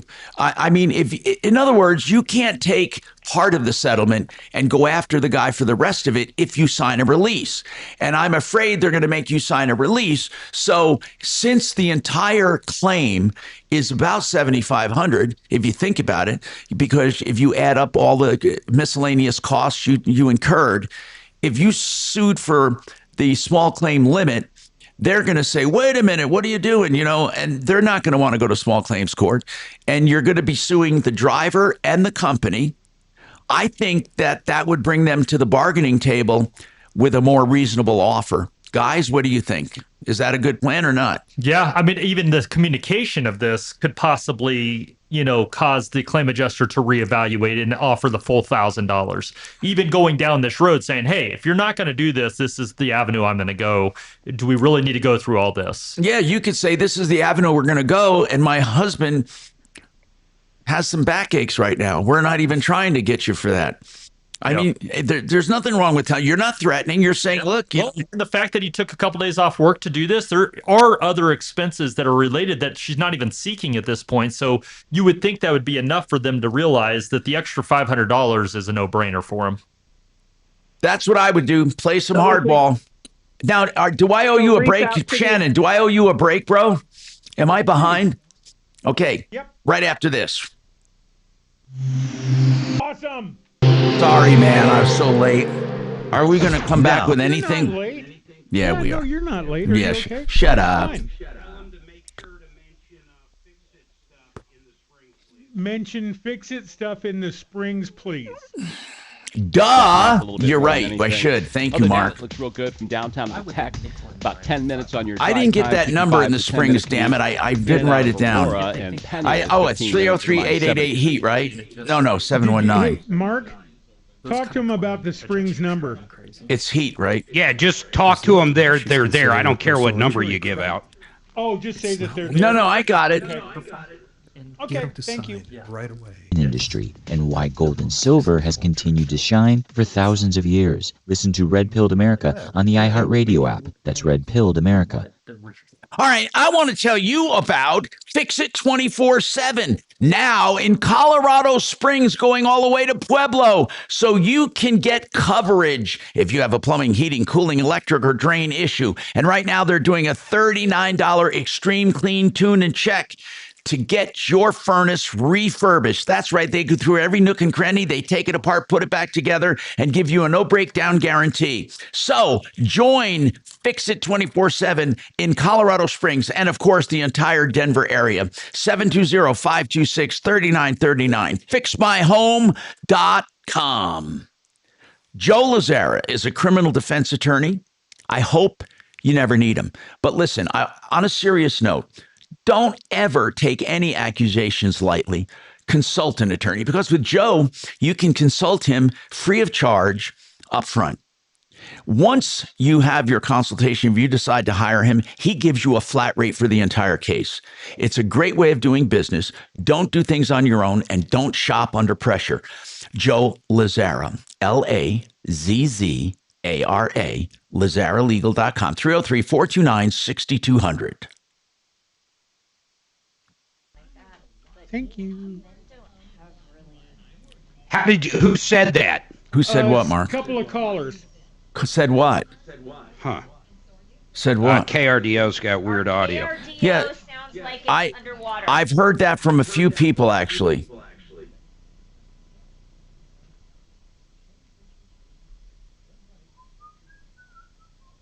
Fix my hoe. Oh my gosh. Oh, sorry. What? Fixmyhoe.com.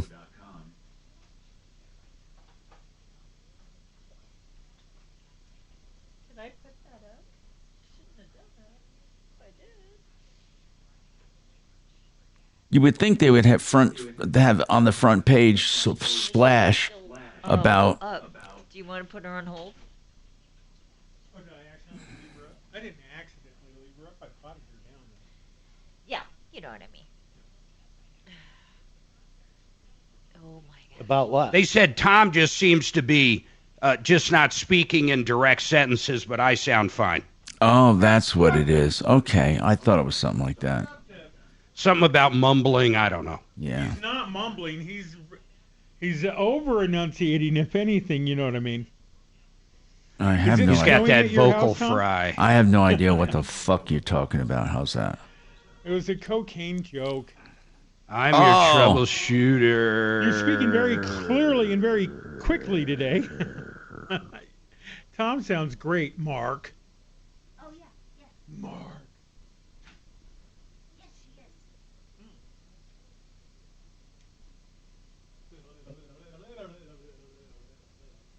Did you want to talk to Tom? No. About the same issue? No. Okay, what's your first name? I'm not sure. Hang on for me one moment. One momento. Hey, Tom, are you done with Michelle? What? Am I done with the show? What is she talking about? Say it again, Kelly. God damn it, just say it. Say it. Michelle's husband just called on line 4. Can you Are talk into the done with mic? Michelle? Talk into the mic, Kelly. You would think it's her first day. I don't. Well, if it could be her last, that'd be fine too. Are you done with Michelle? Still can't hear her. She might as well like go outside and yell to the world. What did Shannon do to his hand? Try it again. I don't know. I was in there talking. You had me potted down? Yeah. Shannon, I swear to God. What are you going to do? Tom, Yes. are you done with Oh, Michelle? yeah, gloves on. Because her husband is on Like a line Band-Aid. 4. Oh, no. Well, they're- let's see. one Michelle, let's seed see. word with no- Michelle was the. There's not much to talk. We already told her what to do. Well, bring her husband up real quick. Yeah, but for what? What? We don't have anything not new. really sure. Reapplied. I'm not really sure what her husband wants, but you can bring them both up. Yeah, if but you why? need I to. mean, but we're at the okay, fine. You're right. It's not. Wait, can you get this guy Richard to hold and Deputy Bo? Okay, yes, okay. All right, To bring them holding both up. Dick. What's his We'll be name? holding Dick. Dick, huh? What's his name? What's his name? Oh She's shit! finding out now. First name? She's finding out now. Shut up, Shannon. Jacob? Jacob. J-A-C-O-B? Jacob. Good biblical name. Jingleheimer Schmidt. Oh, here we go. Audible.com. Hi. You know, on that car accident question where the guy was run off the road, the truck driver took responsibility. The trucking company is going to pay for everything except incidental expenses. We're recommending you go after them directly and sue them in small claims court for $7,500, and then that'll, I think, bring the insurance company to negotiating a better settlement. Jacob, did you want to add to this? You were the one actually driving. Did you have anything to add to this? Yeah, Tom, this is Jason. Jason. Go ahead, Jason. I was driving the truck at the time. Yeah. So I was listening to the program just now. I couldn't call up in time. Yeah. But so if I go ahead and accept their offer and I don't cash that check and I don't sign their release and I sit on that for 6 months, it's going to basically light a fire in their butts, is it not? I mean, I've done this before. I don't know what you mean. You're like, why would that light a fire? I don't know why that would light. If you sit on the check and don't cash it, how would that pressure them? Well, if I don't sign the release either, and I don't cash the check, and then I go and sue them in small claims court before they get a chance make me another offer. I'm not above just putting screws to him any way I can. So he's It's a saying principle he's thing. holding that check, It really is. but I don't even think they'll let you hold the check. I think your better move is either to just go the small claims route, or my advice would be to talk to your claim adjuster and maybe even ask for a claims manager. Ask for their manager. Go up the line on them and just say, listen, I'm being extremely reasonable here. I'm not even asking for these things that I could ask for. If we have to go this route, I will ask for that and see if they will come back to the table with the extra money. Just say, look, I haven't even talked to a personal injury attorney, but I may have to see one to help me out with this whole case. You know what? You can get them off the dime. Let me know what happens.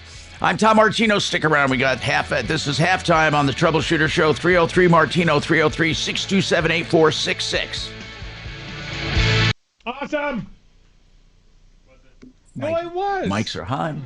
Speakers on. And now the Bad Bunny Show. I don't know how it works, but they're gonna mail you a check on release. Oh, get some sleep. Yeah. You're gonna need it if you're gonna ride me. Gotta love that on YouTube.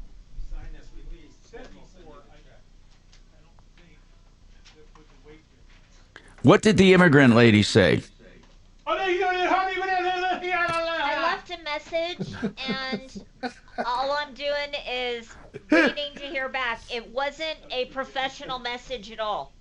Oh, it wasn't. Okay. Well, it's a coalition for rights. They're poor. Gates of hell. Yeah. Going, oh, okay. Yeah. No. What else? What else? Oh yeah, I remember that. Oh, you forgot about this. No, I left a really nice message. No, we're talking about me going to hell, not you. Oh, okay. But great of you to turn the conversation to yourself. That's weird. Well, I thought you guys were talking about me and leaving the message for the chick. No, you did fine. Oh my God, you did fine. Hey, this is my boomstick. You basically were hitting on her, so yeah, you're fine. Well, do you know that one of Ryan's weekly guests is the boom chick? Boomstick boomstick chick. babe, Yeah, boomstick boomstick Barbie babe. or whatever. It should be boomstick chick, but. And so I came back with that line. I didn't play out the entire S mark, you know. Yeah. Shop smart. Shop S-Mart. But that is just fantastic. And so I saw. Let me guess. We got Dragon there. Let me guess. What? We're going to hear the doorbell. Then we're going to hear dripping. Then we're going to hear a smoke alarm. Then we're going to whatever pain in the ass this little juvenile delinquent wants to do. I haven't played any of that. Well, all not week. yet, because you got to sit down. All right. You sons of you know what. I have workout day today. I've been putting it off because I haven't been feeling good, but can't put it off any longer. Got to go to the gym today. Good. My wife's been out of town since Friday. All right, should I mark everything off my calendar for the rest of the week? Oh, because I'm going to work out? Yep. You're a son of a bitch. Wow. You're right. It does knock the shit out of me, but I'm really taking it easier now. But I do have to go. I haven't been on, anyway. Oh, but so people kept yelling, say boomstick. Uh, I'm not gonna say it. Then about a half hour later, holds up the microphone. This is my baby. And you're like, oh, I'm witnessing. I love you, half my babies. Well, that other guy's like Jeremy something or Jason something. I can't remember the actor's name. Okay. boom, boom, bam, boom, bam. And so Bruce gets out there, and he's like, hey, for some reason I have a second seat here, so I need a facilitator to help me with questions from the audience. I'm going to pick one of you, and you have to come up here and do the opening monologue from Burn Notice, word by word, word for word, and nail it to join me at this. So he picks 3 people out of the audience, and then in the back of the room is this crazy guy, and it was, it's Comic-Con, so everybody's crazy. Yeah. This guy in the back of the room is acting squirrely as shit, that he's dressed like one of the Duck Hunter guys. Okay. Beard, hat, Yeah. glasses. It's like, and you squirrel, come on up. So he comes out, and so the first 3 people try, and they do okay. But then he hands the mic to this other guy who's acting goofy as all. I don't know. What show are you talking about? Burn Notice. know if I can. My name is, and he nails it, and then he starts taking off the mask, and it's the guy. And it was, I didn't know the show that well, but it was still such a cool reveal. Yeah. At an event like that, there was the Cosmic Tumblers came together to make it such a freaking awesome moment.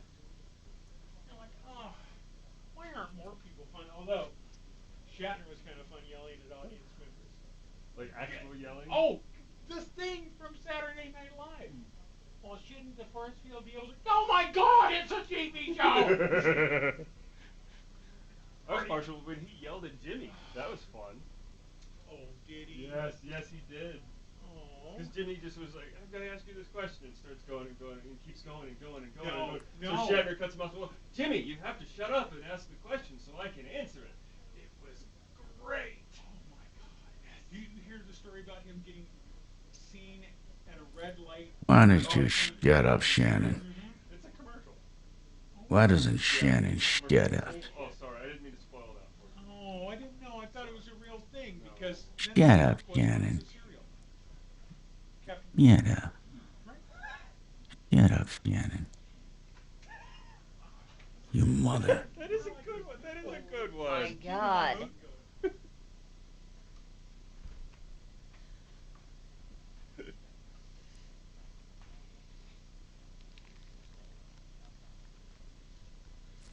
Shannon's a pain in the ass. Now that this dragon's more of a pain in the ass, though, really. Ooh, our pizza. Oh, we better run like a son of a bitch. Oh my God, let me run and find it. Oh my goodness. You laugh until it's not me. Uh-huh, let me run and get that son of a bitch.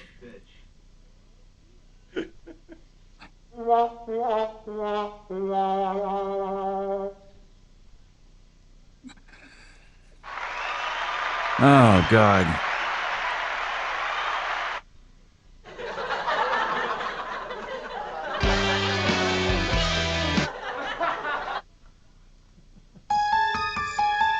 Oh, my God. He's just pulling them all out, isn't he?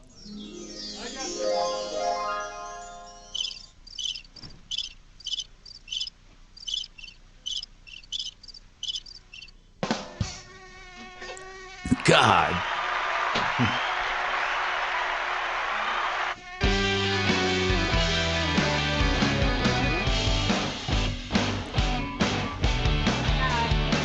I like that song. That's a good one. That's good, actually. Damn. I thought he was going to bite, Dragon. Well, it's the top of the hour, so probably not. I think he's trained for the top of the hour. You two are both going in the lawsuit, just so you know.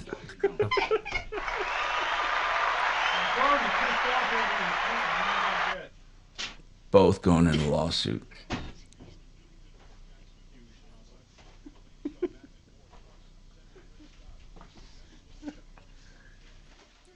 Chess and more on the Joe Pag Show. Tonight from 6 to 9 on... Two speakers down. Yeah. Ripped off, bad news. You need advice so you don't have to lose. We'll come running just as fast as we can. Troubleshooter's gonna help the common man. This is the Troubleshooter Show. Now, Tom Martino. Hey, Tom Martino here. Welcome. We are solving problems and answering questions and taking complaints. Anything we can do to make your life easier. All you have to do really is call us at 303-713-TALK, 713-8255, and or 303-MARTINO. You can call that 24/7, 303-627-8466. This hour brought to you by RenewHomeInnovations.com for the lowest price furnace replacement on the market. That's it. No matter what the maker model, you give them a call. They'll beat the price, 303-904-2000, 904-2000. Now, let's go to Richard, a follow-up from last week. I'm going to find your original call. You're working with Bo. And Bo, do you know about this one with Richard? Do you know about it? Yeah, he called in last Friday right about at the end of the show. Richard called in. He had no heat, and it was like the coldest day of the year. and we were able to get a hold of our friend Jerry at HVAC, who's helped out a lot of our listeners in the past. Jerry was booked out for almost 5 days, but he heard Richard's situation on the show, and I talked to him, and he was able to get out the same day, about 5 o'clock Friday night. Is Richard the name he called in with? Yes. Okay. He's on the screener. No, I got you. No, I see Richard that. Up? I just want to find his original call. So Richard, Yeah, Mark was the host. Oh, okay. So Mark did it. Never mind. Okay, so what's going on with it now? What's the latest? Go ahead, Richard. Tell your story. Yeah, Richard, tell us what's going on. All right. Thank you so much. That's what I want to do right now is just give you a bunch of thanks. And, man, you guys are the best because as the heater did go out, and within the hour or so, I was connected to Jerry at J&J, and they were on the job, and they finished and came right down. So they fixed the problem, and within 20 minutes, and the heater's been working fine ever since. So I just want to say you guys are the best, and then wow, I appreciate you. And I got to use my dinger. That's great, man. That's great news. I really like this. Thank you very much for telling us. So and a shout out, Bo, to who was it that helps us from time to time? Jerry. He's the guy that helped us out with that lady's motor a year ago where she didn't have heat for like 4 months. And he gave Richard a heck of it. He fixed the whole thing up for service call and a few parts for $150. Oh, my God. It was amazing. He came out the same day when everybody was just swamped with work. And he got Richard going, who's a disabled vet, and I'm glad Richard got some heat, and I'm glad he listens to the show so he can get some good help. Thank you very much. Bo, you also have another follow-up with Phyllis, right? Which one is that? Yes. Help me to Phyllis find that called call. in yesterday. Okay, got it. She called about 1 o'clock, and Hannah was in studio. She said she had something called Anderson. I've never heard of an Anderson furnace, but she said it was put in 5 years ago with a 10-year warranty by a company called Steel Brothers in Sedalia. She said the furnace went out and she can't get warranty service done. So she called another company who said it is unsafe. What did you do, Bo? Okay, so I talked to Hannah a little bit yesterday about it, and I called Phyllis, and she was a little confused. She actually has an Armstrong furnace, not an Anderson. Okay, that makes sense. I called the manufacturer. She does have a 10-year warranty, but it's on a heat exchanger. Okay. Not on any parts. So what was interesting about this call is that someone from Steel Brothers was listening to the show yesterday. Okay. And by the time I called back to Phyllis around 5 o'clock, Steel Brothers reached out to her, and they're coming out tomorrow to that's nice. repair her furnace. And it's not dangerous. I believe it just needs a pressure switch and maybe an orifice adjusted. She had some rollout. So I think we're just going to let Steel Brothers take it and get her fixed up. But she was a little confused. She thought she had a 10-year unlimited warranty. Of course. But the furnace was installed 5 years ago. So there's only like a 2-year warranty on parts. So she'll have to pay for the parts. But I think they're going to come out since they listen to the show, and they're going to... Well, that's very good of them. Okay. There's probably... I don't know. Why didn't they go out to begin with? Do you know? Because she wanted it done free, maybe? She wanted it done free, and I can't believe she sat around her house for 4 to 5 days during the coldest time of year. She didn't want to pay the, I think it was $180 service call because she thought it was all under warranty, but it's not true because if the warranty is just on the heat exchanger, so she will have to pay for the service call and for parts. Okay. It sounds like it's just a pressure switch. All right, that still deserves my dinger. Yeah. I'll follow up tomorrow and see what happens with Steel Brothers. Thank you very much. Thank you very much. Okay, so if you have a problem, question, or complaint, give us a call. And we have Brian Burns with us, from Compass Insurance Group. And one thing we should mention is while they're on the air, we like to emphasize this, but they do it all the time. And perhaps they can come up with some examples. They do what we call the insurance checkup. Let me explain something. Brian and I were talking about this off the air. And I told him that at Wave 8 Wealth Management, we go over portfolios for people. And then we tell them what we're doing. And we back test the figures to show what it would have done had they been doing what we're doing. I mean, it's honest to God real. It's not hypothetical. It's real. It's based on past market conditions. And I told him, I said, numbers do not lie. So if they were getting a great return and our method doesn't get them a better return, you can't make that up. You can't say, well, you should come with us. We do a better number. The same goes for anything we do, like mortgage shopping. I mean, you can get whatever, you can say whatever you want, but the price is the price is the price. So shop. It's the same with insurance.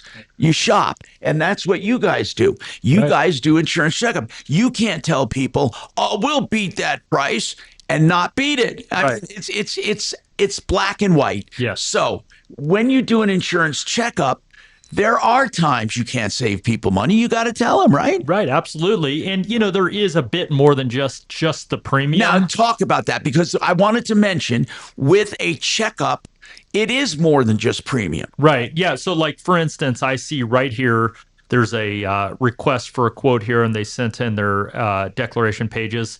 And I'm looking here, it hasn't been shopped yet. But what it does show is that their current policy, they have a 1% wind hail deductible, which is the standard. You see that everywhere now. But their dwelling is about $630,000. So they have a $6,300 deductible. That's what they think. But I'm looking at the declaration page, and they have a roof settlement schedule. So that means they have actual cash value. So their roof was replaced in 2014. So my gosh, probably their roof schedule is covered for about 50%, maybe 60% at this point. So explain what a roof schedule is. So every year the coverage goes down. That's exactly right. And because the roof gets older. Yep. And there's a schedule in your policy that you can see. It will show when the roof is 10 years old, it will be where they'll only pay this percentage. If you have a roof that was in pretty damn good shape, and it was on there for 15 years, and a hailstorm comes by. Right. You could end up getting hardly anything. Absolutely. And that's the point, is like this case. Let's say it's only covered for 50% right now. Yeah. So they get a $20,000 roof. I'm just making up the numbers there. Right. But $10,000 of it is what's truly covered. And then you get assessed your deductible, which is $6,300. So you are looking at a $20,000 roof. You're getting coverage for about $4,000. Oh my God. And that's the reality. And that's what people don't know without understanding their policy. Now, that's what we can do. Does a roof schedule sneak in? They state it, but people don't. I mean, how many people are reading their policies? I mean, that's the thing. I don't know. I mean, you're supposed to, but I understand that these policies come in and people just say, it's, the premium, here it is, I got to pay it, or whatever it is. But it is important to know what you've got, because they do put clauses like this into your policy. All right, we got more coming up on the Troubleshooter Show.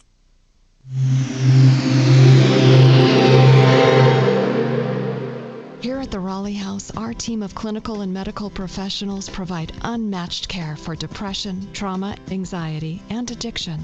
Your mental health is important to us. Let us be the place where you reconnect, find your purpose, and heal. If you or someone you love is struggling right now, we promise you aren't alone. Head to theRaleighHouse.com for more information or to speak to our amazing admissions team today. The Raleigh House. We're here for you. CMG Financial is a privately held nationwide mortgage lender. They lend out over $2 billion a month.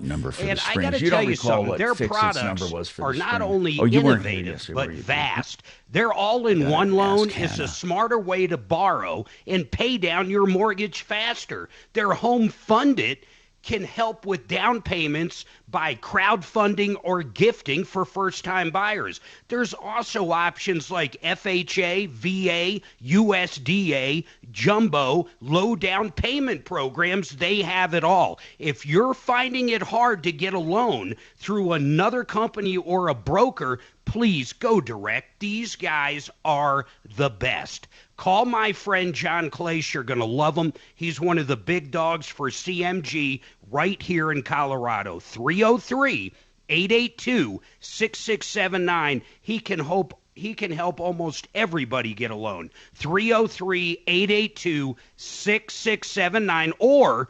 partnerinlending.com.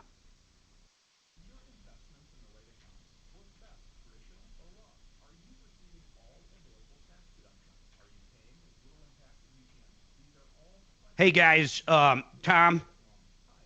Yes? I just got an email from Kelly just to let you know that is not a small claims venue whatsoever. I didn't want to say that on the air. What is it? What is it? The one with the truck that ran him off. Why is that? You can't do it in small claims court?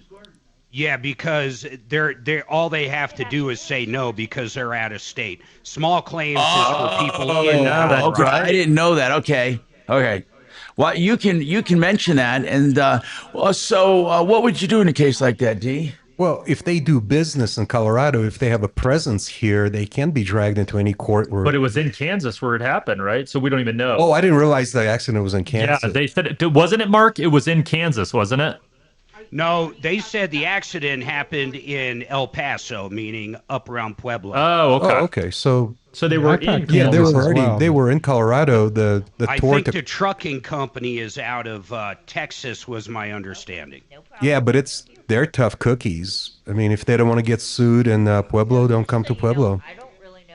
No, that's not how it works in small claims, though. The defendant has to be in Colorado. Now, I agree if the trucking company has a presence here, that's one thing, but driving your truck through here doesn't count.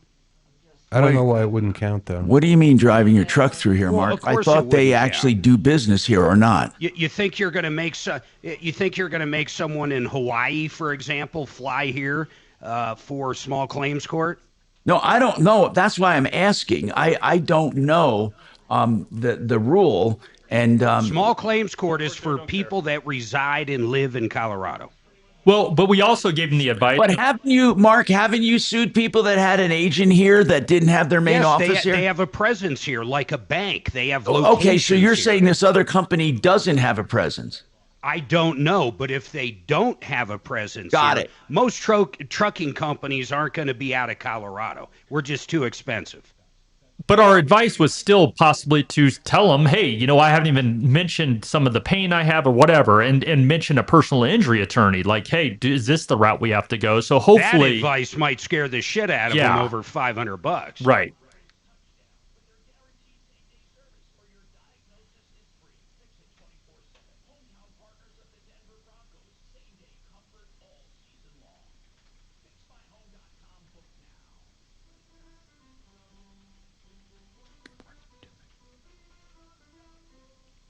Yeah, I mean, D, imagine that you're in a fender bender in Denver, and you were here skiing on vacation from Hawaii, and someone's trying to sue you in small claims court. I mean, that would be an absurdity.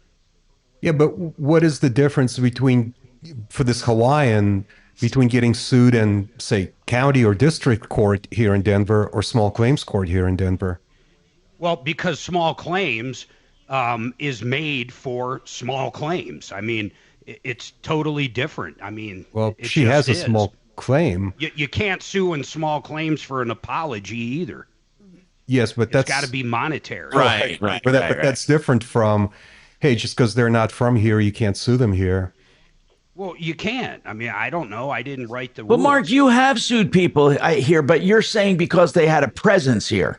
But haven't you sued people that only had a registered agent? Presence.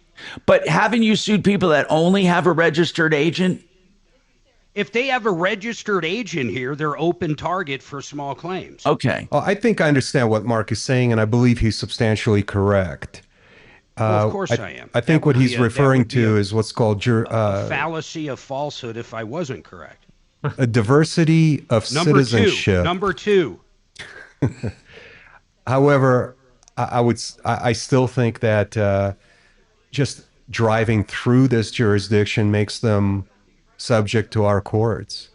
No, it doesn't. Not small claims courts. I'm not aware of a rule that makes it impossible to sue them in small claims, but possible to sue them in, let's say, other state courts, by county or district. Although, Trusted local fiduciary advisors. TrajanWealth.com.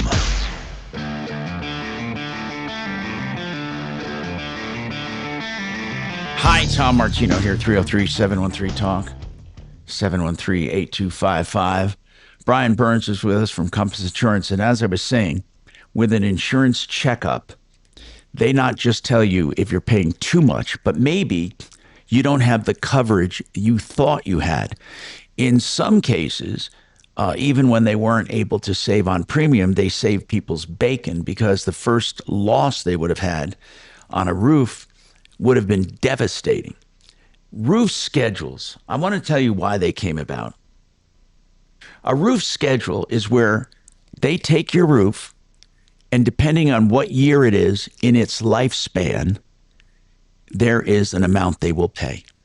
That's it basically. So you start out with a new roof at 100%, and then the schedule goes on for the number of years it's been on your house. So if your house, if the roof has a 20-year lifespan and it's been on for 10 years, you're going to collect 50% of the cost of that roof. That's it, 50%.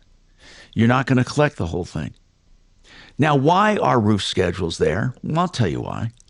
I remember years ago, I bought a house in Elizabeth for a rental. I remember it. And the insurance company, this is the first time it's ever happened to me, but the insurance company asked me how old the roof was. And I said, 20 years old. And they said, well, then you have to replace the roof or we will not insure it. And I said, what? But they said they wouldn't insure it because too many people, they buy houses with old roofs, old siding for that matter, old everything, and they put insurance on it. And homeowners insurance is one of the few insurances anywhere that do replacement costs. Cars don't do that. Nothing does that. I mean, they give you actual cash value. Every bit of insurance we have is actual cash value. Now, once in a while with jewelry schedules, I think. Yeah. Okay, so with a jewelry schedule at a homeowner's policy, it's replacement, right? It's either replacement or it could even be agreed value, which means you've agreed on the amount, so you. But normally, we've gotten the notion of this replacement thing. Yeah. Because of homeowners insurance, because they do replacement. Now, they were tired of paying for roofs that were dilapidated and ready to go anyway. And they're thinking, why should we give this person a new roof when they didn't have a new roof? Right. Yes. So they introduced ACV, actual cash value. And that notion is simple. Whatever the roof was worth before the storm is what you get, period. Now, sometimes they go by a schedule. A schedule is different than ACV. Yeah. ACV determines the value of that roof at the time of loss and 1 second before the loss, okay? And that's what you get paid. A schedule is a schedule based on the year of the roof. Yeah, it's established ahead of time. So you can look in your policy and see it. I would say that 90% use a roof schedule. So that you can look in your policy right now. I have one up right now just to look at. Okay. And you can say, depending on what kind of roof I have, if it's composition shingles or wood or tile or whatever it is, you can look down and see what the age of the roof is, and then it will tell you what percentage it is that they'll pay for. Okay. So in this case, I'm looking at a composition roof. If it's 10 years old, this particular carrier would have a roof schedule where they would pay 66%. Now, what people don't understand. So the insurance pays 66%. 66% is what the insurance will pay, but then you're subject to your deductible. Oh, so you're hit okay. So let's make it easy numbers. So if it was a 10 grand roof, yeah, and they pay $6,000, 6,600. Yeah, $6,000. Let's just say, yeah. Then you have to pay $4,000, but you have to pay plus your deductible. That's right. So let's say you had a $2,500 deductible, which is low. It's probably 1% of your dwelling limit. So if that's the case, then you add that on, and so you start seeing how much it degrades. So there are people right now listening, we know right now, that are going to be in big trouble if we have a storm. They don't know it yet. They don't even know it sometimes. Yep. And This person right here that I'm talking about. Okay, so talk about that person. They did not know their roof was on a schedule. They had no idea. Yep. They thought all they thought they were responsible for was the deductible. Right. But I see on their declaration page, it says roof schedule, and then it says next to it applies. So they're responsible for the deductible plus what would be called a copay. Yes. Because whatever part the insurance won't pay. Now, if they make a special deal with the roofer, the insurance company doesn't care, right? Let's say it's a $50,000 roof, and insurance will only pay $25,000. If they can get the insurance company, if they can get the roofer to do the roof for $35,000 instead of $50,000, will the insurance company balk at that and want to be in on that discount? Well, no. What can't happen is there can't be hidden buybacks, you know, and that's what we've had for many years. In other words, you absorb the deductible. That's not allowed because that's the participation piece from the insured. Right. So they really have cracked down on that. But if you can find a better deal, that would be a benefit for everybody. You know, if you're able to that's get a better offer. If it's a $50,000 roof, and the adjuster says, or the company says, we're going to pay $25,000, 50%. Okay. Is that $25,000 etched? So if I got the roof, literally, if I got the roofer to come down to $35,000, then I only have to come up with $10,000 instead of $20,000. Yeah, if you're able to find a better price. I mean, obviously, when you're in other words, they don't adjust that 50% for what you're going to pay the roofer. They adjust it for what it's worth. Right, exactly. But now, if you're getting a bid for $50,000, the insurance company isn't going to just be like, "Oh, well, that must be what it is." They're going to also be looking at what they think the cost should be, and if they think a contractor is over estimating, just so you could try to get more money, then they'll realize that. I also have a new carrier, and I talked about it a couple times ago, that just gives coverage for the roof. Okay, it's a totally separate company. You know what? What a great concept. Just roof coverage. Now think about this. They can do a better job because they have limited their risk. We're going to talk about that. I forgot about that. I call it just roof coverage. What's the industry calling it? Well, the name of the carrier is Sola, but it's really just deductible buyback is kind of an idea. I want to talk about that because that could save somebody's ass when it comes. So, and I want to know also if it saves them money on their other insurance, since the other insurance doesn't have to pay for the roof. Can they exclude the roof from their basic homeowners and cover just the roof coverage? We'll talk about that. And then with the roof coverage, does it cover all perils to the roof? All of that coming up on the Troubleshooter Show. I'm not sure on that one because, like, if you listen to the guys from K&H or Genesis, a lot of times if there's a hailstorm, like it impacts your siding, things like that, as well as the roof. Mm-hmm. So I'm not sure how that would work. I mean, the roof people would just do the roof. Really, as part of the claim, it's your siding needs to be replaced. Yeah, and Genesis did it all for me. Maybe Brian will. Yeah, I could talk about that. Okay. Which one? What can we? He was talking about siding damage and that kind of.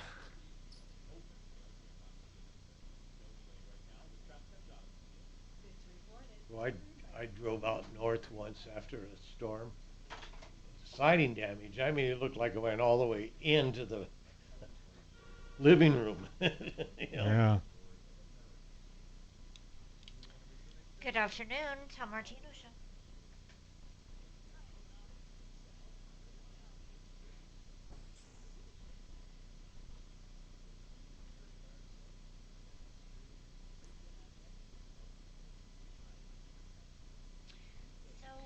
Last time I had my Call-in septic radio tank show, so we only do on-air sucked calls. out, man, when he took that lid off, I thought it was going to kill the trees in my yard. It was bad.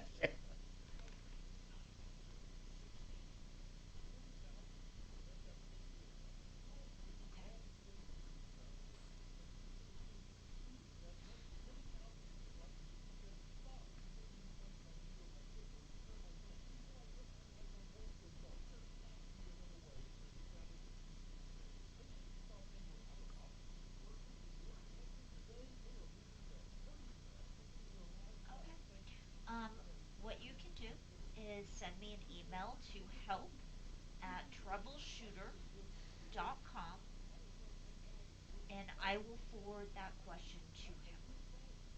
Just make sure that you include all of your contact information. Why don't you get that person on the air, Kelly? Why are you telling him to send an email?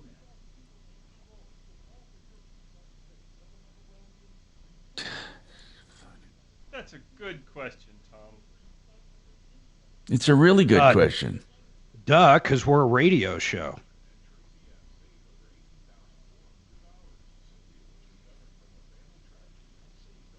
Tom can keep his BMW if he wants. I'm just, I don't know. I don't want to wish any harm on you, but maybe if you totaled it, that would help you. Okay. Well, that would be an on-air question. Maybe if it was accidentally stolen. So you can Oh. Take it up to Jeff's. Jeff. Oh. Yeah. Have him do some work on it. Yeah, exactly. JJ.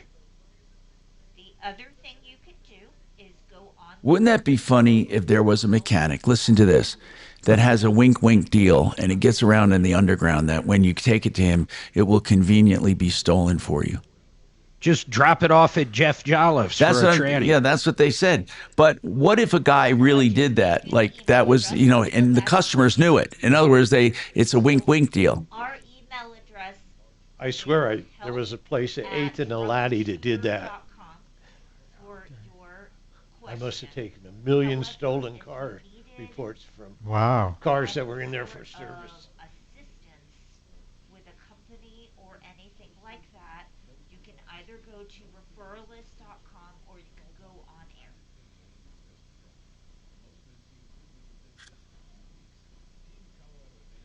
Hey, Tom, I've got an update from a case. It was a Friday case. Yeah. It was Patty, and Okay, good. it's a bill pay question with KeyBank. Okay, no problem. Thank you. Bye. Once again, people don't know we're a radio show. Very frustrating.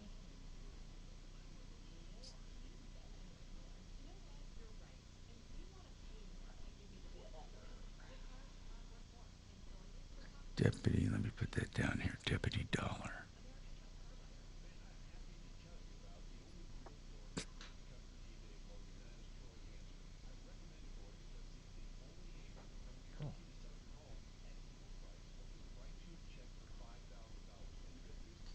Well, who was the caller? I want to get him on. I mean, not I'm on. I want to get it up. What was the caller? Dollar? Patty?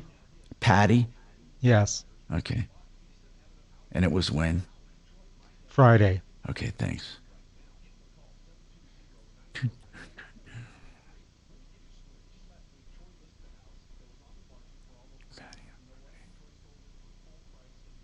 Yeah, I think you were off that day, but Mark was here, of course. And what was it about? The main topic was Bill pay. Okay. And her bank is KeyBank. Got it. KeyBank. Okay.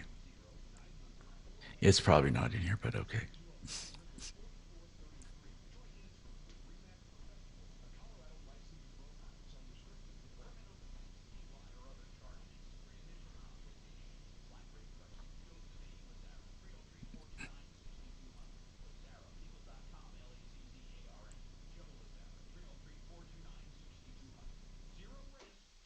Growth at mymoneymyway.com. Denver's talk station, 630 KHOW. Hi, Tom Martino here. What's happening in your life? If you want the guaranteed lowest price on a furnace, renewhomeinnovations.com. Renewhomeinnovations.com. They'll be on the show tomorrow.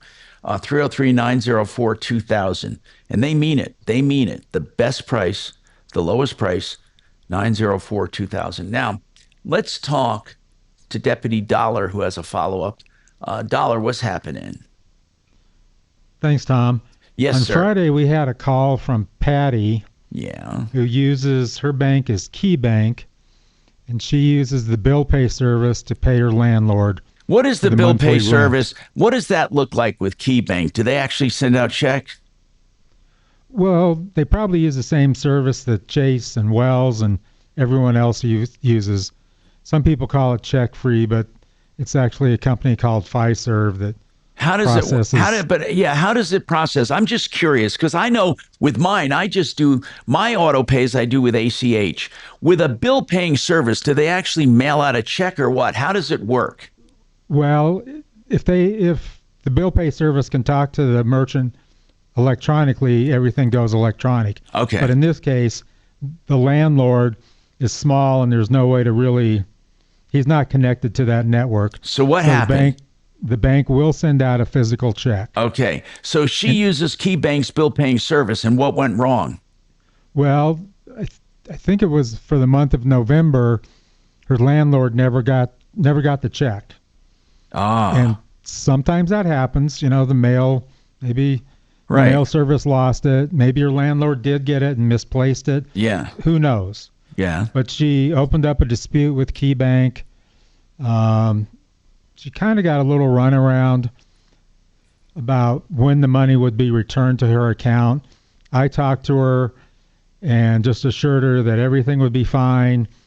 Nothing had changed on her landlord's side as far as mailing address and so forth. But today she texted me right here while I was at the show and said she got the money back in her account today. She was told yesterday it would take 7 to 10 days. I said, you'll see it sooner than that. Okay, I get that. Man, I've been using my dinger today a lot, you know? Yeah. I used it twice so far. Good resolution. Good, let's do that.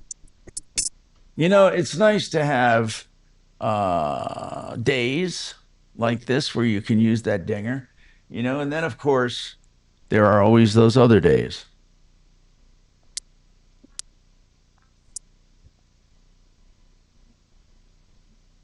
Okay, well, anyway, thank you though. That's really, on a serious note, that's good. You know, sometimes we just help you make noise. That's what we do. We help you make noise. And you'd be surprised how many people come on the show and just talking about it on the show, it gets back to the company and there's a resolution. It's pretty darn cool. All you have to do is call us. But that's the key. Call us. Let's get the problem on the air. 303-713-TALK. 303-713-8255. Or you can call the Martino number, which is 24/7. We will get your message and we will call you back. It would be good if you leave your phone number, of course, 303-MARTINO, 303-627-8466. So Compass Insurance Group is in the house today. And when they're in here, we do insurance checkups through the show just to highlight them. But I just want to make this clear. They do insurance checkups all the time. And all you have to do is call 303-996-9000.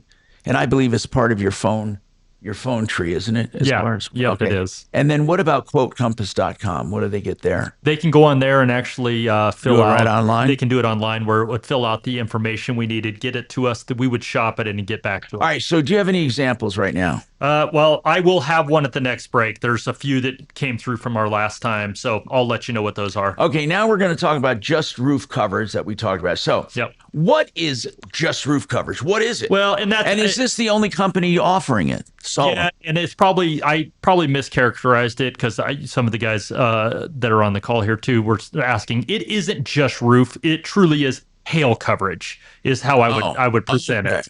So it would cover damage. But it's only hail. It's not wind. Okay, so it is a wind hail policy. I don't solicit it that way because for wind to be covered, it's basically a tornado. Well, it's not basically, it's a tornado. The amount of wind force that has to occur isn't going to be something that happens here. So I don't even present it as So really, the only thing that does happen to a roof is either wind or hail. Yeah. Well, there is no other peril, right? Well, I mean, you have perils like fire, things like that can occur where the whole house burns. But the house would cover that. That would be underneath fire cover. So tell me what this wind and hail policy does. And it's for the whole house, not just the roof. Yes, it's a limited peril insurance. Yes, and it's a certain amount you purchase. You can buy anywhere from $2,000 to $25,000 of coverage. That's the max you can get. And why do people buy it? Does it work in conjunction with? You don't have to file a claim with your insurance company for this to pay. Nor is there the need to fix it. I mean, I'm not telling people not to, but that's not what they care about. They don't care about what kind of roof damage is already there. They don't care how old the roof is. There's no underwriting as far as that's concerned. All that you're doing is that you're purchasing a certain amount of coverage for this roof, and if there's a qualifying hailstorm that comes through and there's damage to your house, whether it be the roof or the siding, they pay. It's over at that point. But what if they pay and it's not enough to repair the whole thing? Then you go to your policy. Well, yeah, you could still file a claim. It doesn't prevent you from it. But the beauty of it... Can you double dip? Yeah, absolutely. That's the whole idea is, let's say you have an actual cash value roof policy right now with a 2% wind hail. You're going to be out $25,000 deductible. You could buy this policy to cover that deductible. No, it doesn't work in conjunction. In other words, if you file the claim and the insurance company pays for it because there was wind damage or whatever, this policy isn't necessarily going to pay. But vice versa, your insurance company might not pay for roof damage where this one would qualify because there was a hailstorm by the Weather Service, determined by the Weather Service, that qualifies. They'll pay you whatever that amount that you purchased was, and they're done. So you got a $10,000 policy, and there was a qualifying hailstorm. You have damage to your house. They send you to $10,000, and they're out. There's no adjuster. They don't come over and have you make sure. What if your roof is done by regular insurance? Your roof is destroyed. Your regular insurance covers all but, let's say, a $5,000 deductible.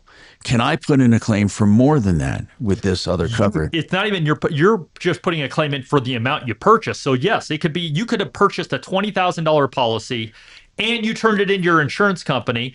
This policy can still pay. It's totally separate from your insurance company. But it can literally pay and I can make a profit on it. Absolutely, yeah. Because this is insurance in this. Everybody get it. Well, because it costs money. So how much? So in general, whenever I'm looking at it, I always tell people what it is. But they save money on the other policy, and this cost does it what? Yeah, and most times it does, and sometimes it's less expensive. So on your regular policy, you would accept an ACV. Or you would say, I want a $20,000 deductible because it's going to save me $4,000 on my premium, depending on how big the premium is. Okay, then what? Then you go and you say, I want a $20,000 policy from SOLA here, or this hail coverage. The SOLA. And then that could very well cost, let's say it's $1,100. Well, then you're to the positive, $1,000, $2,000 or whatever. Does it usually work out? It usually that works when out. you reduce the coverage of roof when you reduce your coverage for roof on your main policy, does it usually come out to where purchasing this separate policy is better for you? Yes, if the premium is, I mean, if you're paying, $2,500 on your home premium, which not many people are, probably you're not going to get enough savings by going to a higher deductible. Now, do you analyze it to let us know if we're going to get savings? Yeah. We'll look at it both ways. It sounds like maybe Mark could benefit from this. Well, now Mark would not be a good person Why? for this because he's got essentially a hail-proof roof. Oh, never mind. You're right. The best thing for these policies are those old composition roofs because they don't care. other insurance companies won't even won't even cover you. Now I have a stone roof, right? Stone. Yeah, you have a concrete tile. Yeah. Right. So would it pay in my circumstance? Yeah. Would it? Yeah. I wouldn't recommend it on a concrete tile roof. I would only recommend why? Because they're so they're not susceptible to hail like a composition roof is. The whole idea behind a concrete tile roof is you're going to have it for life. You know. Hey, Brian. So let's go back about an hour when Tom cited an example from his own personal life where an insurance company came out, looked at his house and said, "No, dude, your roof is too old. We're not going to insure this." Yeah, that was on a rental, right? Right. Yeah. So is this company going to step in and cover that roof that the primary insurance company didn't want to cover? Exactly a perfect example of what this is for, because they don't care. How do they stay in business? Yeah. They're only basing it off of whether an actual hailstorm hits this roof. They don't care if it's an old roof. If it qualifies based off of the hailstorm that hit. Only hail. There's wind, but I don't know that way. He's saying the wind is impossible to reach. So yes. It's going to be hail. Yes. Okay. Hail is what it is. And if that hail comes in and does damage to the roof, they don't care how old the roof is. They're just basically, their formula is based off of the hailstorm itself. Sure. They analyze how often these hailstorms occur. So the way that I look at it, if you have a hailstorm, a qualifying hailstorm, within 11 to 14 years based off of the premium, then you come out ahead with this policy. Well, yeah. So, but they don't even come out to look. They don't even look. Well, they just stay again. How do they stay in business? People must be. How long have they been selling this? This is fairly new, but it's Lloyd's of London, so it's one of the biggest insurance companies in the world. Because they make sure there was a storm. That's it. There's no cheating yet. Right. But what if the storm didn't damage it? But to Dee's point, there are times there was a hailstorm and some houses don't get touched. Would they still require, they'll require a photo of the house. So if there still has to be damage. Yes. Yes. So in addition to a storm, there has to be damage. But the qualifying storms, it would be shocking if there wasn't damage because there's big hailstorms. So if you have a big hailstorm that hits, they're going to classify the storms to where if it's a small storm, they won't pay? Yeah, like your little pebble size things, that wouldn't be a qualifying storm. What makes it a qualifying storm? That's for the National Weather Service. So it's a 65% hail score. So essentially, if you have, your golf ball size hail, that's going to qualify, or your, I don't know. These hailstorms that actually cause damage. They must have done a lot of analysis on this, the actuarials, to do this, because they're saying, hey, there's a little niche here that we can make some money. Okay, there's more coming up on the Troubleshooter Show.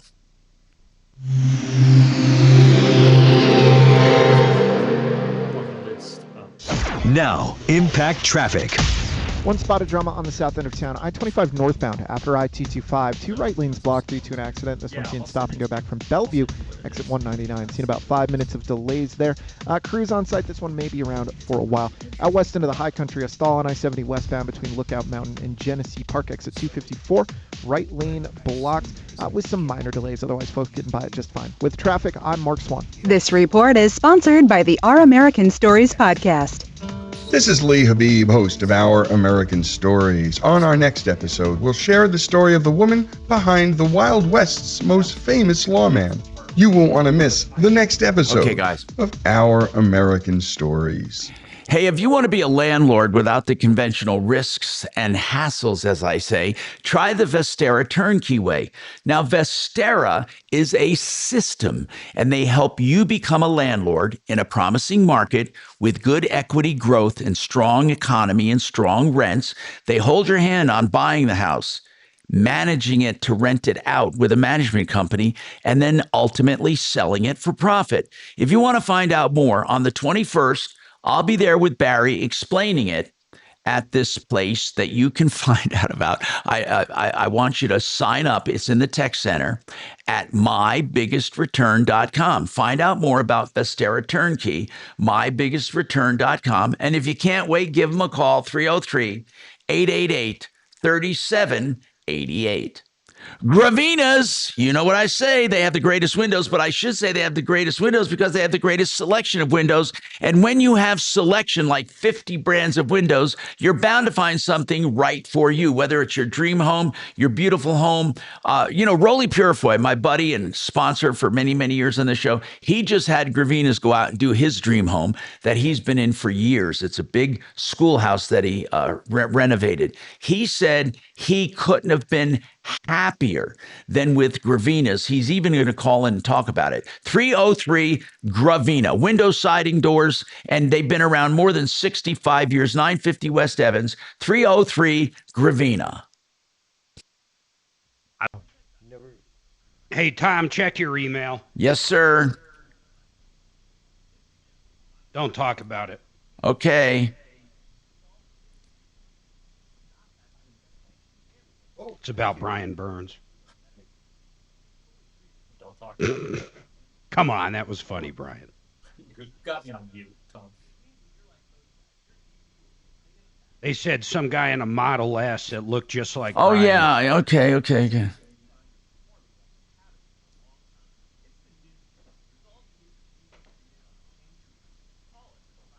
Just last year's list. No. Maybe I'm strange, but By the way, Mark, on that deal, by the way, I ain't going to buy it. Yeah. I'm telling you, he should have never done it because he didn't realize you have to sit on it. You don't make positive cash flow. You make $1 or $2 a month. I mean, it's not, it's really weird, the expectation. So there is no there is no ROI on a month-to-month basis. Yeah.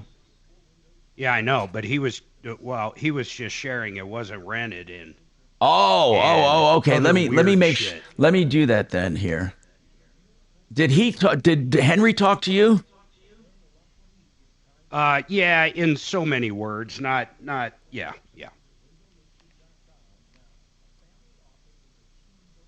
Oh, wait a minute. This is. He doesn't want to stir the pot with you, so watch that. Well, but it doesn't matter. I want to know about this shit. I don't give a fuck. The funeral was in Illinois. No, I know that. I want to get to the bottom of that son of a bitch. Yeah. Maybe this is the wrong rule. Did you know about the refrigerator? No.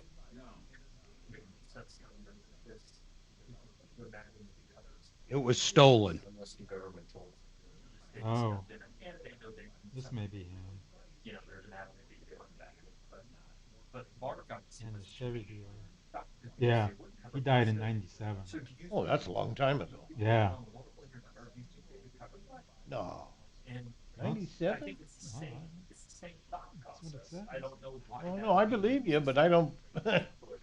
Yeah, he said he was businessman, Chevrolet dealer, future mayor of Fort Lupton. That would be him.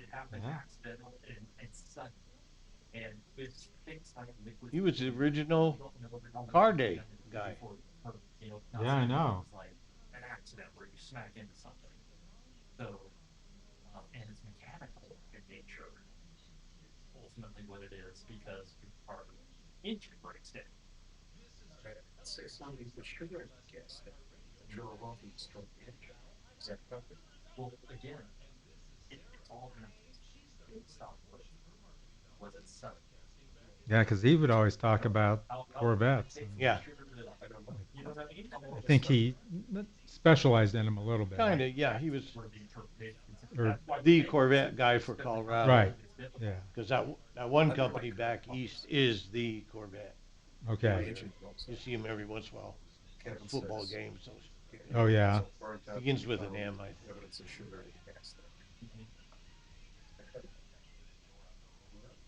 It would be, I send you a good questions. I did find one website named I think it's a uphill battle. I definitely think most of these have been if it wasn't a mistake, that's what it said.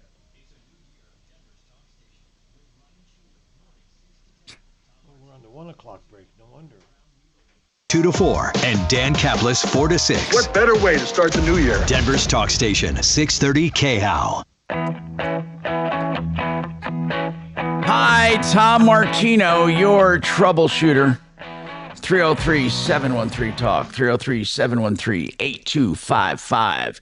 So we have some insurance checkups we're doing. You call 303-996-9000. They're going to compare about 25 companies and see if they can beat what you have. Do you have any examples right I do. now? All right, let's talk. Okay, so it looks like one came in here. They are with Liberty Mutual for auto and home insurance. And they are on auto insurance paying almost $6,300 a year right now. Oh, man. And their home is $3,200 a year. And we were able to get them a quote with a carrier called Foremost Signature. And the auto is $4,800 and the home is $2,870. So total savings over $2,000. So oh my God, one phone call, people, one phone call saved this person $2,000 a year. Come on, my fingers gonna get worn out today, man. and by the way, no, that's real money. That's real money, and that's because they shop it around like a real broker should. Maybe you can make that louder, Dragon. I mean, I don't think you drowned me out enough. Brian, do you have more examples coming up? Yeah, we'll have another one when we get back. You can call in during the show. Actually, call in anytime, but during the show, let's see what we can do for you. 303-996-9000. That's 303-996-9000. We got more coming up on the Troubleshooter Show.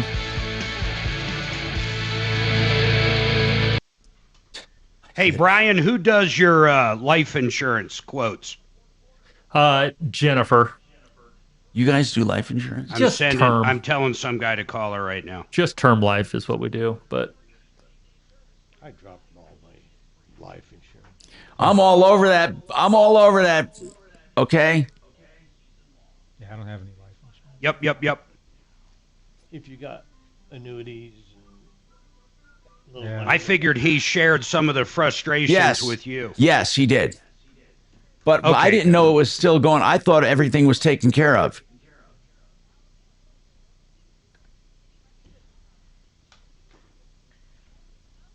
we got 8 thumbs up. That's a kind of a record.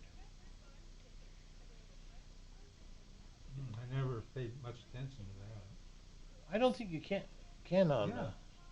on your iPhone, but you can here. Well, on my Here, iPad, I just gave it one. I did too. Yeah. What causes excessive wrinkling when you do your clothes, wash your clothes? Isn't it? I thought it was a high dryer speed, and I also thought it was leaving him in the dryer. Leaving them in there. That's what I think. I think that's all that could cause it. Yeah.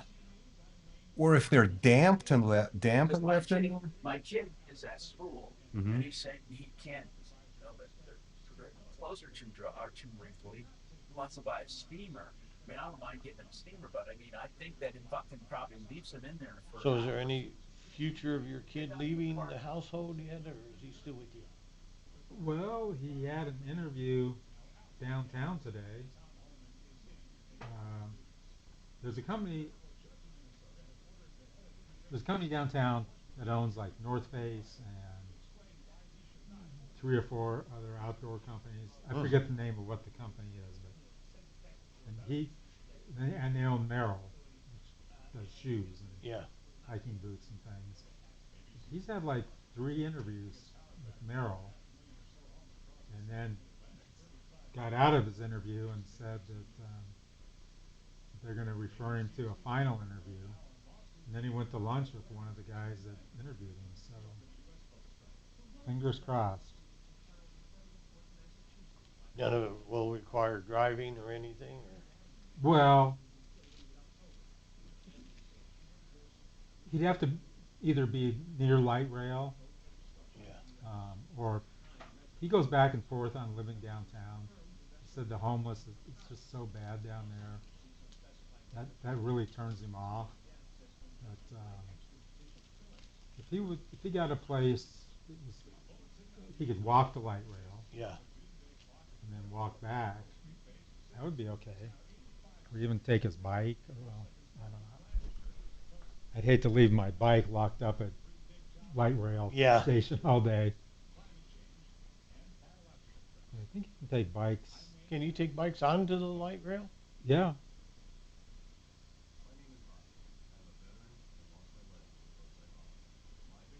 But I hope, let's just say he gets this job at Merrill.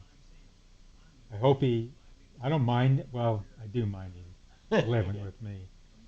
But for a couple months, just so he can kind of get his feet back on the ground and Get ahead. yeah, get a little money and then move out.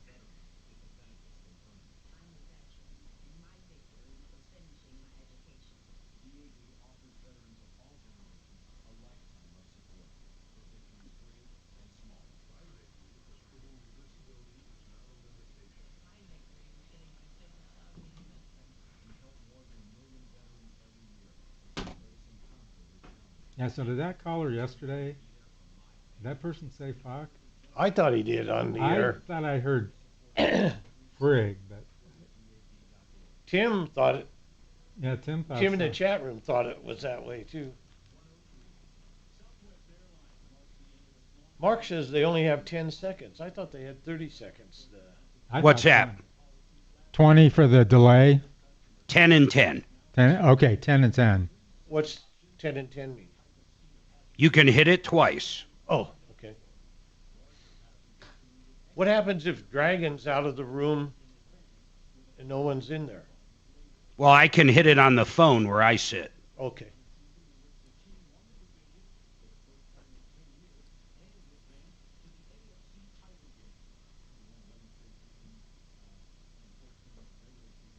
You know, Brenda, she was pretty mad at the way you parked there, Chopper. Oh, me and Kelly went all the way up to her office and talked to the second in charge. And that wasn't her handwriting, Mark.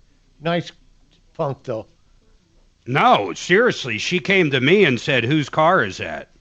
That car's there all the time. Well, you didn't park it right that time. It wasn't in the line. Oh, God. I blame Bo. I should have thought about you. What do you mean blame Bo? That he wrote the letter. Maybe it was Suze's handwriting. Brenda wrote the letter. Not according to her. Kelly, help me with this. Brenda Suzanne. Right. There you go.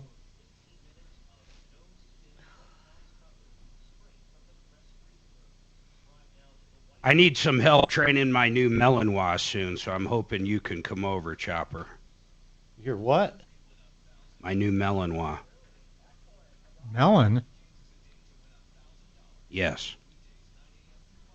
You mean like watermelons, cantaloupes? It's a dog. Oh, dogs. Hey, I had to wear one of those suits, and I ain't doing it again. Nah, we don't believe in suits here. He needs to know what's up. He needs to feel the skin tear. We train with blood in this house.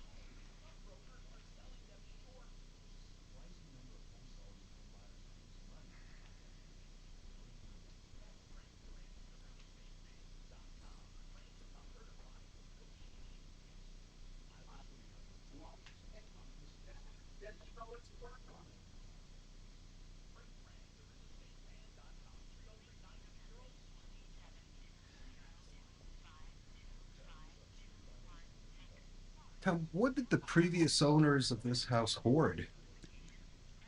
Oh my God. Like any particular theme or just old newspapers and everything? Boxes, things. I'm going to tell you something else. Trump's at 2 o'clock from Iowa. Yeah. I'd rather listen to that Tom Holman from Minnesota. Well, they are going to get Talk. an update about that. Hello, is this Cheryl? I don't see him bending Cheryl, this too is much. Kelly. I'm calling from the Tom Martino Troubleshooter Show. I'm doing very well, thank you so much. So what's going what's her on? It name? looks like No. you have an She might be on her way out. It sounds pretty bad. Soon. It's either that or they're going to have her watch her. Ripped off, bad news. You need advice so you don't have to lose. Well, come running. just as fast as we can. Troubleshooter's gonna help the common man. This is the Troubleshooter Show. Now, Tom Martino. Hey, I'm Tom Martino. This is the Troubleshooter Show, talking to you about your life, liberty, and the pursuit of happiness. And this hour is brought to you by Wave 8 Wealth Management. I'm proud to say that we are rocking it and would love to serve you. I started this company for my own portfolio and expanded to others like me, people who wanted direct portfolio management. We do it directly for you, exclusively and customized to you to grow your nest egg. Now, I would love to show you what we do, and we will back test what we do. We will literally put it up against what you're doing. And if you have a great plan, you'll know it. But I've been serving people too long to not do it right. So give us a call, 303-771-HELP. You'll have my direct attention along with my team, 303-771-4357. That's wave8capital.com. Hey, you know what? I want to do some insurance checklists because this is one thing I truly believe in. I believe in comparison with everything. You just heard me talk about Wave 8 Wealth Management. I believe in comparison with everything. In fact, I don't see you can go wrong with shopping and comparing. You hear me talk about the lowest price this or the best value here or the best value there. Prove it to yourself. Prove it to yourself. And I know, for example, when it comes to insurance, Brian Burns here, Compass Insurance Group, he started talking about this different kinds of coverage out there. I know that when there are better coverages, I'm going to be exposed to them because they will let me know about it. And then they'll do the math. They'll say, Tom, we found this carrier. We think this will be better move for you, or this one is great for you. So far, we've been pretty stable, Brian, pretty stable with my personal homeowners and stuff. And wouldn't you say that there's fewer people switching like they used to be? Like, do you remember it used to be that upon renewal, you almost had to change to get a good deal? Yeah. Is that still going on? Here's what's different now is that there's so many new rules on new business policies with these roof, the actual cash. When you say new business, you mean new people, if you're changing to a new company, right? That new company has more restrictions than maybe an existing policy. In other words, you might be grandfathered in to a policy that still offers replacement cost on the roof. Right. You might not be, but there's some carriers that do grandfather you in. And so in those cases, shopping doesn't help. It doesn't help. They're willing to spend a little bit more what they're paying now than the savings that's going to make them go down to actual cash value or have a higher deductible. Okay. So it has shifted the way people switch. Do we still have what I call the creep up syndrome? That's where you get with a carrier and then bit by bit that premium creeps up year after year and they start revising your policy. Yeah, there is still that. I'll tell you even a bigger one, and their bigger jumps, is the life changes that people endure,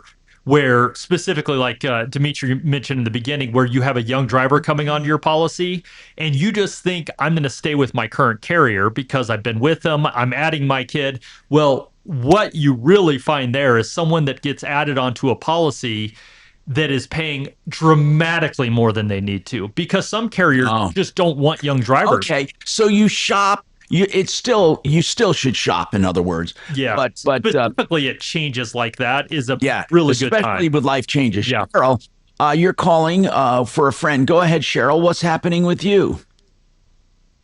I'm calling for a friend that was a victim of the Boy Scouts of America scandal. Oh, wow. He was actually a victim. So hold on. So this is a young man. How old is the guy right now? He's approximately 60. It happened back in 1977. You said he's 60 years old? Now, yeah. It happened back in 1977. Okay, I didn't know they're going back that far. Yes, they did. The Colorado versus Dale.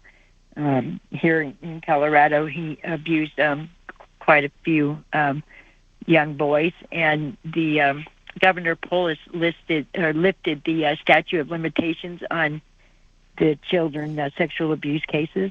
On all sex abuse cases, not just Boy Scouts. Right. So there's limitations there any longer, and I believe. What was he sexually abused? Yes, he was. Oh my goodness. God, I'm beside myself here because I did not realize that you could bring a case this old. But because I'm not following it. Think about how would you possibly even prove it, though? Or defend yourself. And if he was young at the time and the guy was older, the guy could be dead. Well, the guy was tried here in Colorado and is in Ordway. In prison? Yes. How old is the guy in prison right now? He's an older gentleman. Oh, I don't know. Well, he would have to be, I would say, about 80 at least, right? Being 20 years old when he was a scout leader. What's that? Yes, exactly about that. So he's probably in his late 60s, early 70s.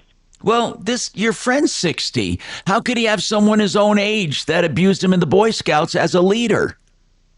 Because leaders were young. Yeah, but they weren't the same age as a Boy Scout. That they had to. Well, he was 12. He was 65. That would be 5'7". Okay, so the guy that abused him is only a little older than him.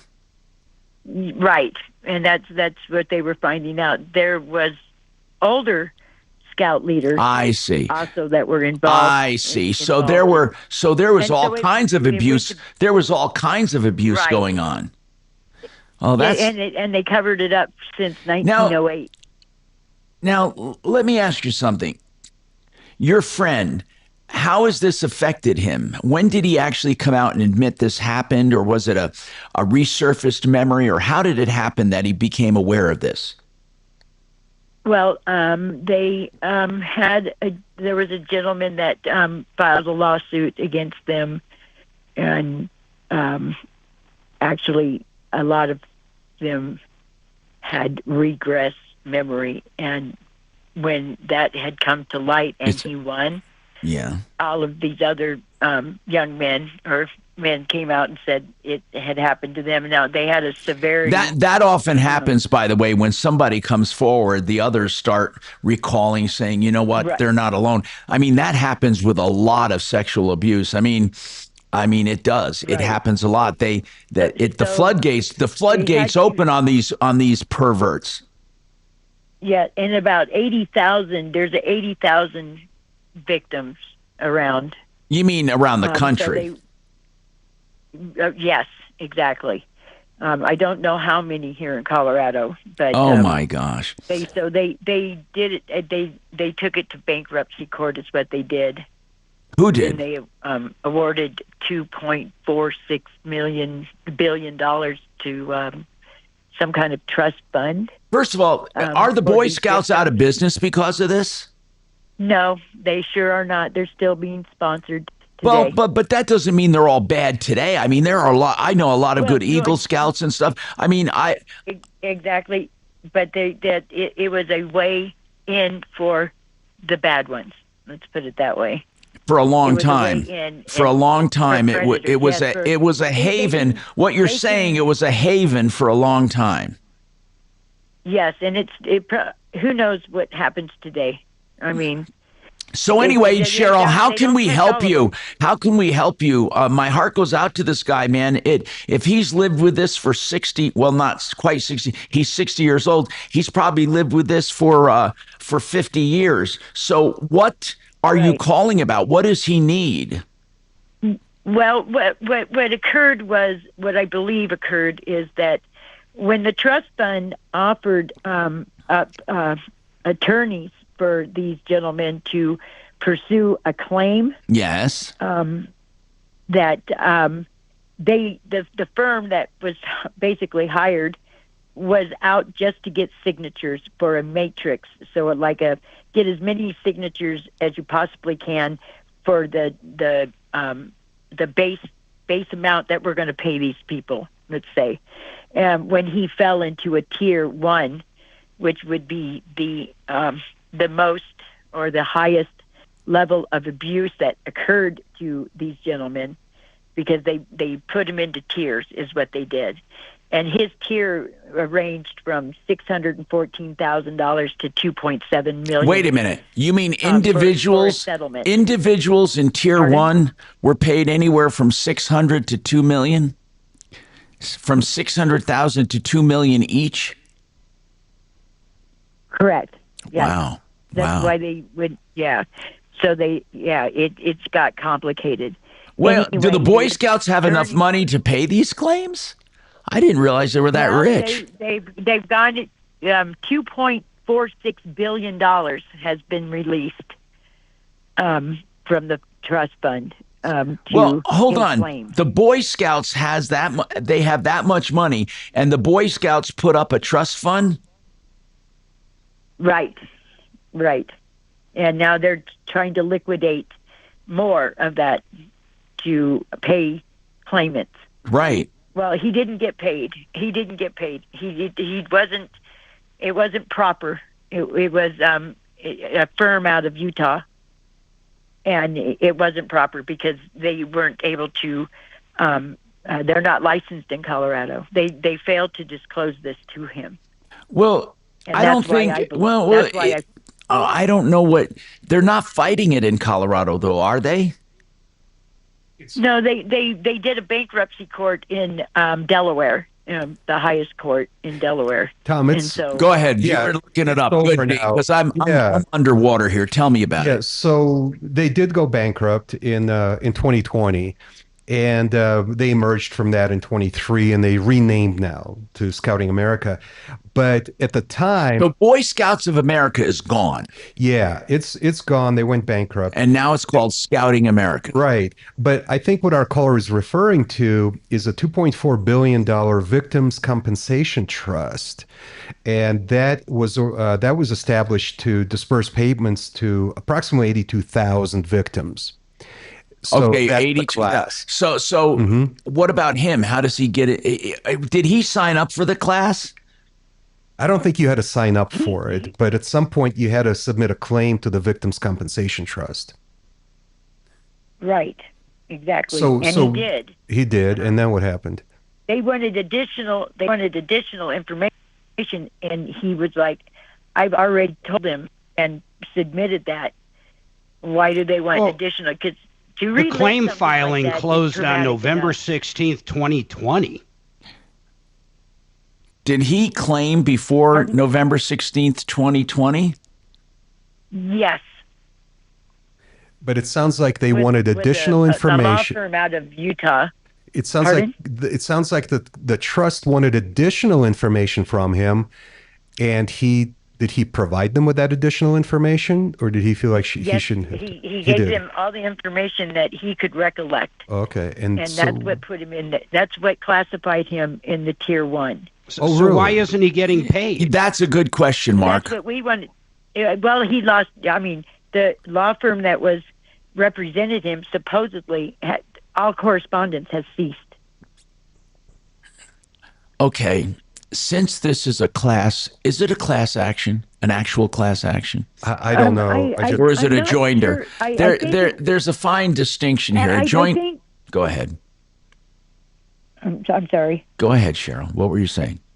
I think that he doesn't really, he wasn't guided and doesn't really know if it was an individual thing. He knows that he saw the numbers and that he was in tier 1. He does know that. Okay. And then they dummied it down. It was not a class action. It was a joinder, Mark? Was it a joinder? No. It was handled through the Chapter 11 bankruptcy. Yes, that is true. It was. So, But what kind of an action was brought against the Boy Scouts? It was brought on behalf of all of them, though, right? The 82,000 mark, the victims? Yeah, so under the bankruptcy, they consolidated tens of thousands of individual claims. Got it. Okay. Hold on a second. That created the Scouting Settlement Trust. But once again, you had to have all your proof and everything in way back when. Mm-hmm. If a survivor missed the 2020 claim deadline, they generally can't get access to the trust. Listen, it may be that he didn't have proper information, but he may not be able to go back. It might be gone at this point. Hold on, and let's do some research during the break. I'm Tom Martino. We have more coming up on the Troubleshooter Show. Wow.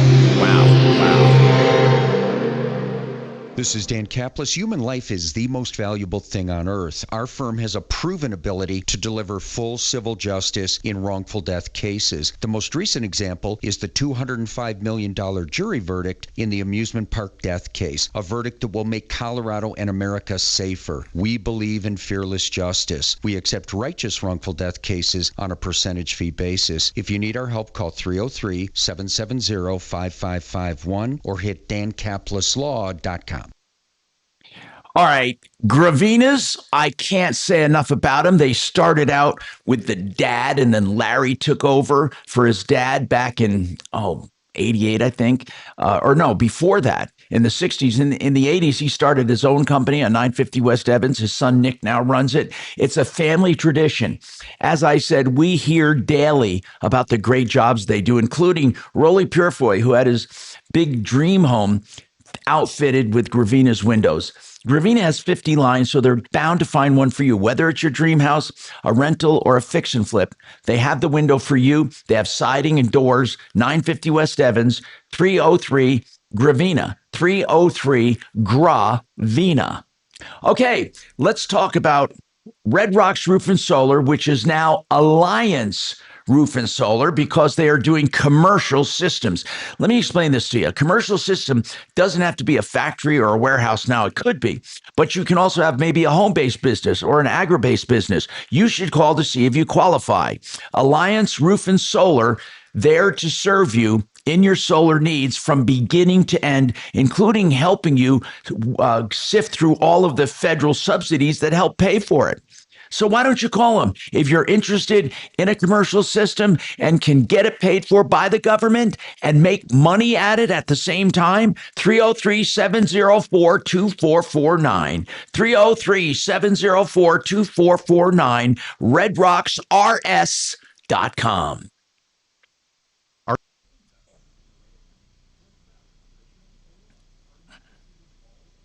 So really, this is just weird. This is really weird. Are you looking at Brian or Dee? So, Mark, basically, I think this guy's out of luck if she's saying he didn't have enough information. Well, if he's got access to the portal, that means he's probably in there. If he's received any correspondence about it, he's probably in there.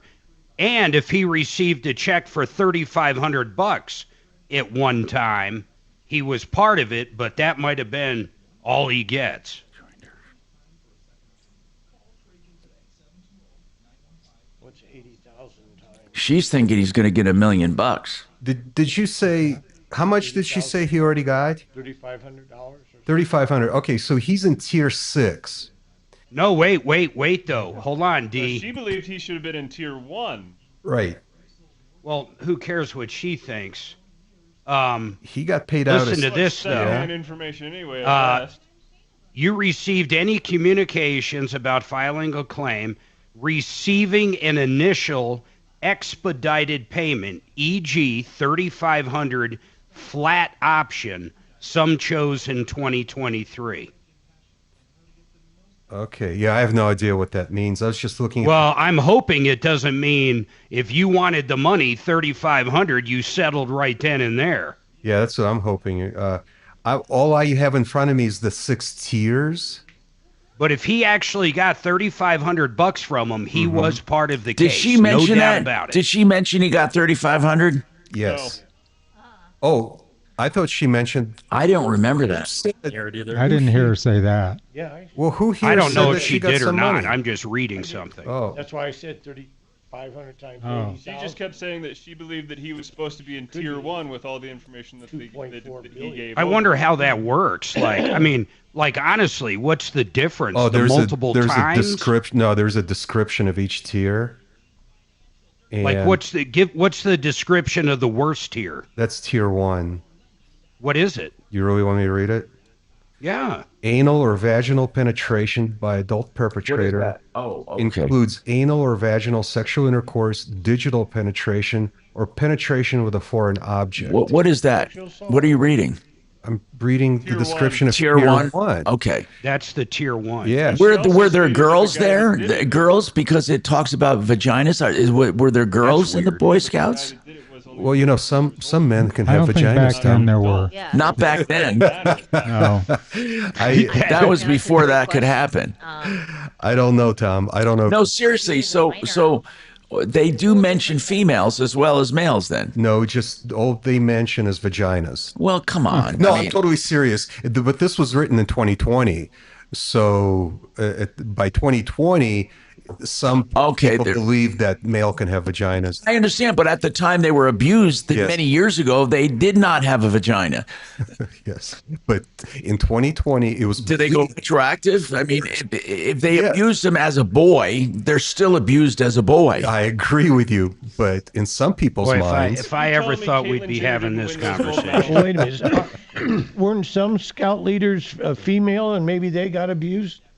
Well, I don't think.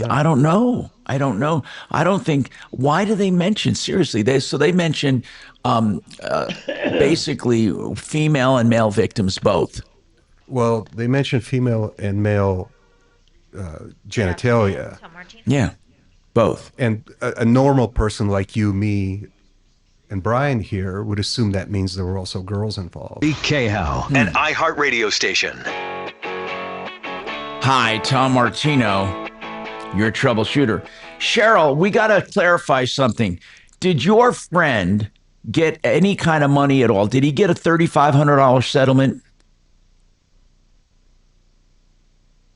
Cheryl, is she still there or did she hang up? She's there. She's just not talking. Cheryl, Hello? did your friend Yes, get a I'm here. 35? Yes. Did your friend get a 3,500? May I ask the question, Cheryl? I do not. Did your friend get a $3,500 settlement? I do not know. Okay. I just know he said he was waiting for his settlement, and he keeps inquiring with this law firm where his settlement is. And Let's he have has no someone, correspondence. Tom. Let's have someone call over to the law firm he's speaking of. And is that law firm here in town or is it somewhere else? No, it's in Utah. Okay. D, why don't you call? Or him? even better, hold on. I know where we could get even real information. Wouldn't you guys think through the trustee? Because everything's through the bankruptcy. Yeah, but they wouldn't know about the individual victims, Mark. Well, I don't know if they would or not. I don't Tom? see why they wouldn't. Yes, Dollar. Yeah, why wouldn't I'll each take victim this be case. I'm a named in Boy that Scout. trust? Okay, I'll Dollar. take it. Hold on. Dollar's a Boy Scout. He says he'll take I'm it. an Eagle Scout. Okay. Oh, you were an Eagle Scout. See, isn't it terrible the bad name that scouting was given because of these jerks, these perverts? Right. I mean, Right. Cheryl, we're going to assign somebody to this to look into it. And basically, Dollar, if I were you, I would just look out, contact this law firm and find out what somebody does if they were in the class. Was he actually, is his name written somewhere, Cheryl, that says he's a tier 1? I don't know. I've got a ton of paperwork, like 5,000 pages. I would have to look. Now, why isn't he, let me ask you another, I want to ask another question. Why isn't he talking for himself? Is he okay? Can we talk to him directly? I did leave his phone number. Okay, good. Okay, that's fine. In the response. So I just need that for our Deputy Dollar to call, and he'll look Okay. into it. All right, Cheryl, thank you for calling. This is we're going to give it to one of our deputies to try to research. Dollar, I did not know you were an Eagle Scout. That's quite a feat. It is. Yes, Nate has a comment. Go ahead, Nate. What is your comment? Yeah, Tom, I'm also one of the claimants in the case, and I probably have some light that Good. Judge Hauser is the trustee, and she's a retired bankruptcy judge from New Mexico. She had Texas. She runs the trust. If they respond to the trust will generally just refer them back to their law firm. But I have seen several times, and I could probably email you guys the website later on. There's a company called Omni that basically is kind of like the clearinghouse for a lot of different lawsuits and stuff. And they have a lot of the legal filings, but Judge Hauser's people will they have a lot of information on the scoutingsettlementtrust.com. They'll have a lot of information. They have been paying out because they only have a certain amount of that 2.4. So hold on. So are there still people? Are there still people to be paid? Well, no, we only received 1.5% initially because they had only received about 600 million. But right now, what I'm asking you, here's what I'm asking you. Is it possible that her friend can still be paid? Are they still paying out victims? Oh, yeah, they're going to be paying out. Yeah, because I've only received one payment. I still have almost 700,000 more to go. Wait a minute. Yeah. You literally are going to have $700,000 coming? My total amount was 900,000. When do they say you'll receive it, Nate? I got a thing last year in March from my attorney in March of 2024. And when do they Nate, say? Do they pay out different tiers at different times? It's kind of like a first in, first out, but they actually will have, if you go on the scoutingsettlementtrust.com or their website, they have a thing with reports, and they have to send a report in every month. They've paid out over 300 million, and they have another 1.6 billion that transfers from JP Morgan. Okay, so it is possible. It is possible that her friend will still be paid. Yeah, but it's heartbreaking too because as a I don't get to see their names, but I see a lot of there's people incarcerated who don't have, they don't have good legal, there's all the different problems that could go on with this. I've been on all the town halls with Judge Hauser. Her people are awesome. She's really responsive, but if you had an attorney and the attorney's on file, they won't talk to me directly. They'll go through my attorney. ScoutingSettlementTrust.com. Did you go there, I'm Jake? on that website right now. Yes. And you can send them a message. You can call. You can email. There's even a button here for media inquiries. So I think our caller should write down this website address. And I'm also going to send a link to Deputy Dollar because it sounds like he's going to find out about. Is it a pretty good site? It seems professionally done, and it's very easy to contact us. And there's also a user registration option here. So it looks like it's going to keep you apprised. Listen, look at this. Under user registration, there's one for attorneys. There's another one for unrepresented claimants. So if our caller's friend hasn't registered on this website, he should do it right away. Okay.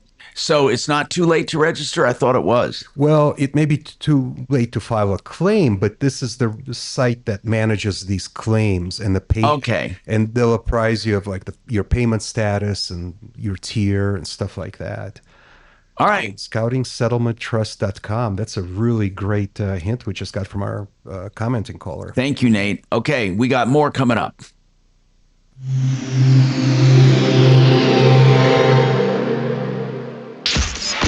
KRFX HD2 Denver. KHOW Denver, an iHeart radio station. Ryan Schuling, mornings at 6. Dan Kaplis, afternoons at 4. This is Denver's talk station, 630 KHOW. Now, impact traffic. Minor delays continue on the south end of town. I-25 northbound after I-225. 2 right lanes blocked due to an accident with slow traffic back from Bellevue, adding about 5 minutes to your commute on I-25 northbound. 225 southbound, drivers seeing some slowdowns on that ramp to I-25 northbound as well. West end of the high country, a stall remains in the I-70 westbound right lane between Lookout Mountain and Genesee Park. I'm Mark Swan with traffic. This report is sponsored by the Our American Stories podcast. This is Lee Habib, host of Our American Stories. On our next episode, we'll share the story of the woman behind the Wild West's most famous lawman. You won't want to miss the next episode of Our American Stories. Joe Lazara is a criminal defense attorney I hope you never need, but if you do need him, he's there to give you free legal advice up front, free consultations, and then if you hire him, flat rate pricing. 303-429-6200, 429-6200.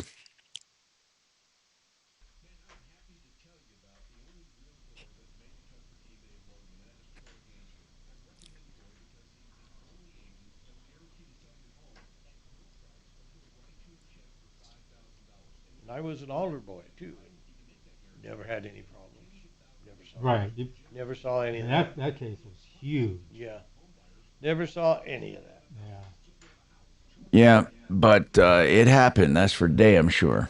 Oh no, you're right, Tom. You know, here's another thing. I was an altar boy as well, and I was in the Catholic Church. And I remember being alone with priests in so many circumstances, with never a problem ever for anything. And but you can see where it probably can happen, because back in the day, it was nothing to be counseled by a priest and to sit in a room by I'm saying they were like guidance counselors almost at the school. I had a good friend that got hit with the Catholic Church, Sam. He was a victim?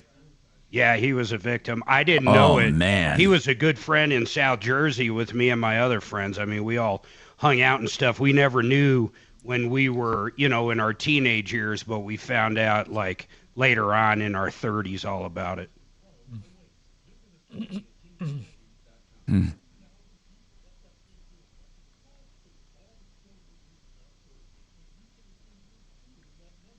think maybe being an Italian part of town, they would have got whacked if they did something.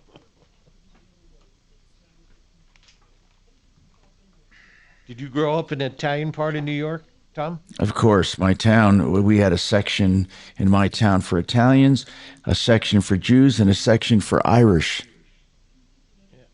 Oh, and a section for blacks. So we were all in our own neighborhoods. Back then, when I was growing up, that's the way it was.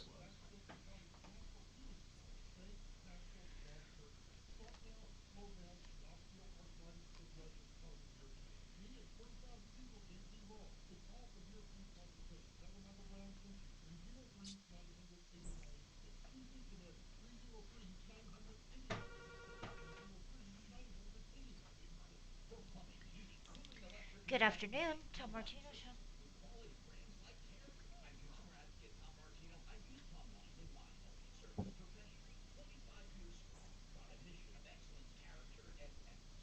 They're on our. There weren't any Russians, Dimitri, in my town. He's not there. Oh.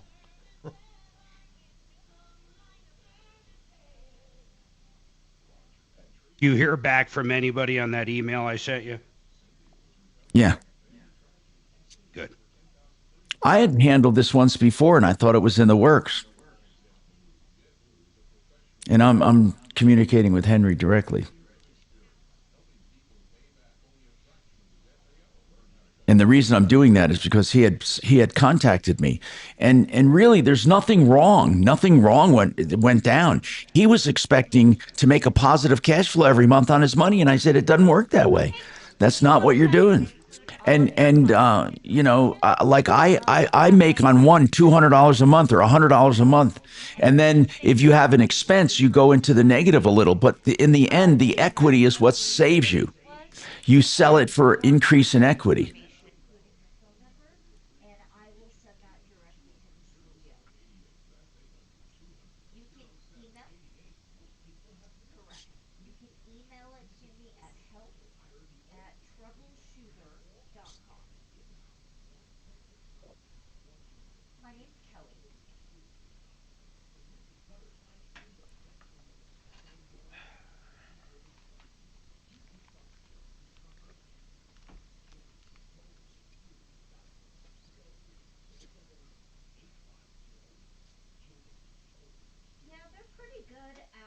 risk, guaranteed growth at mymoneymyway.com.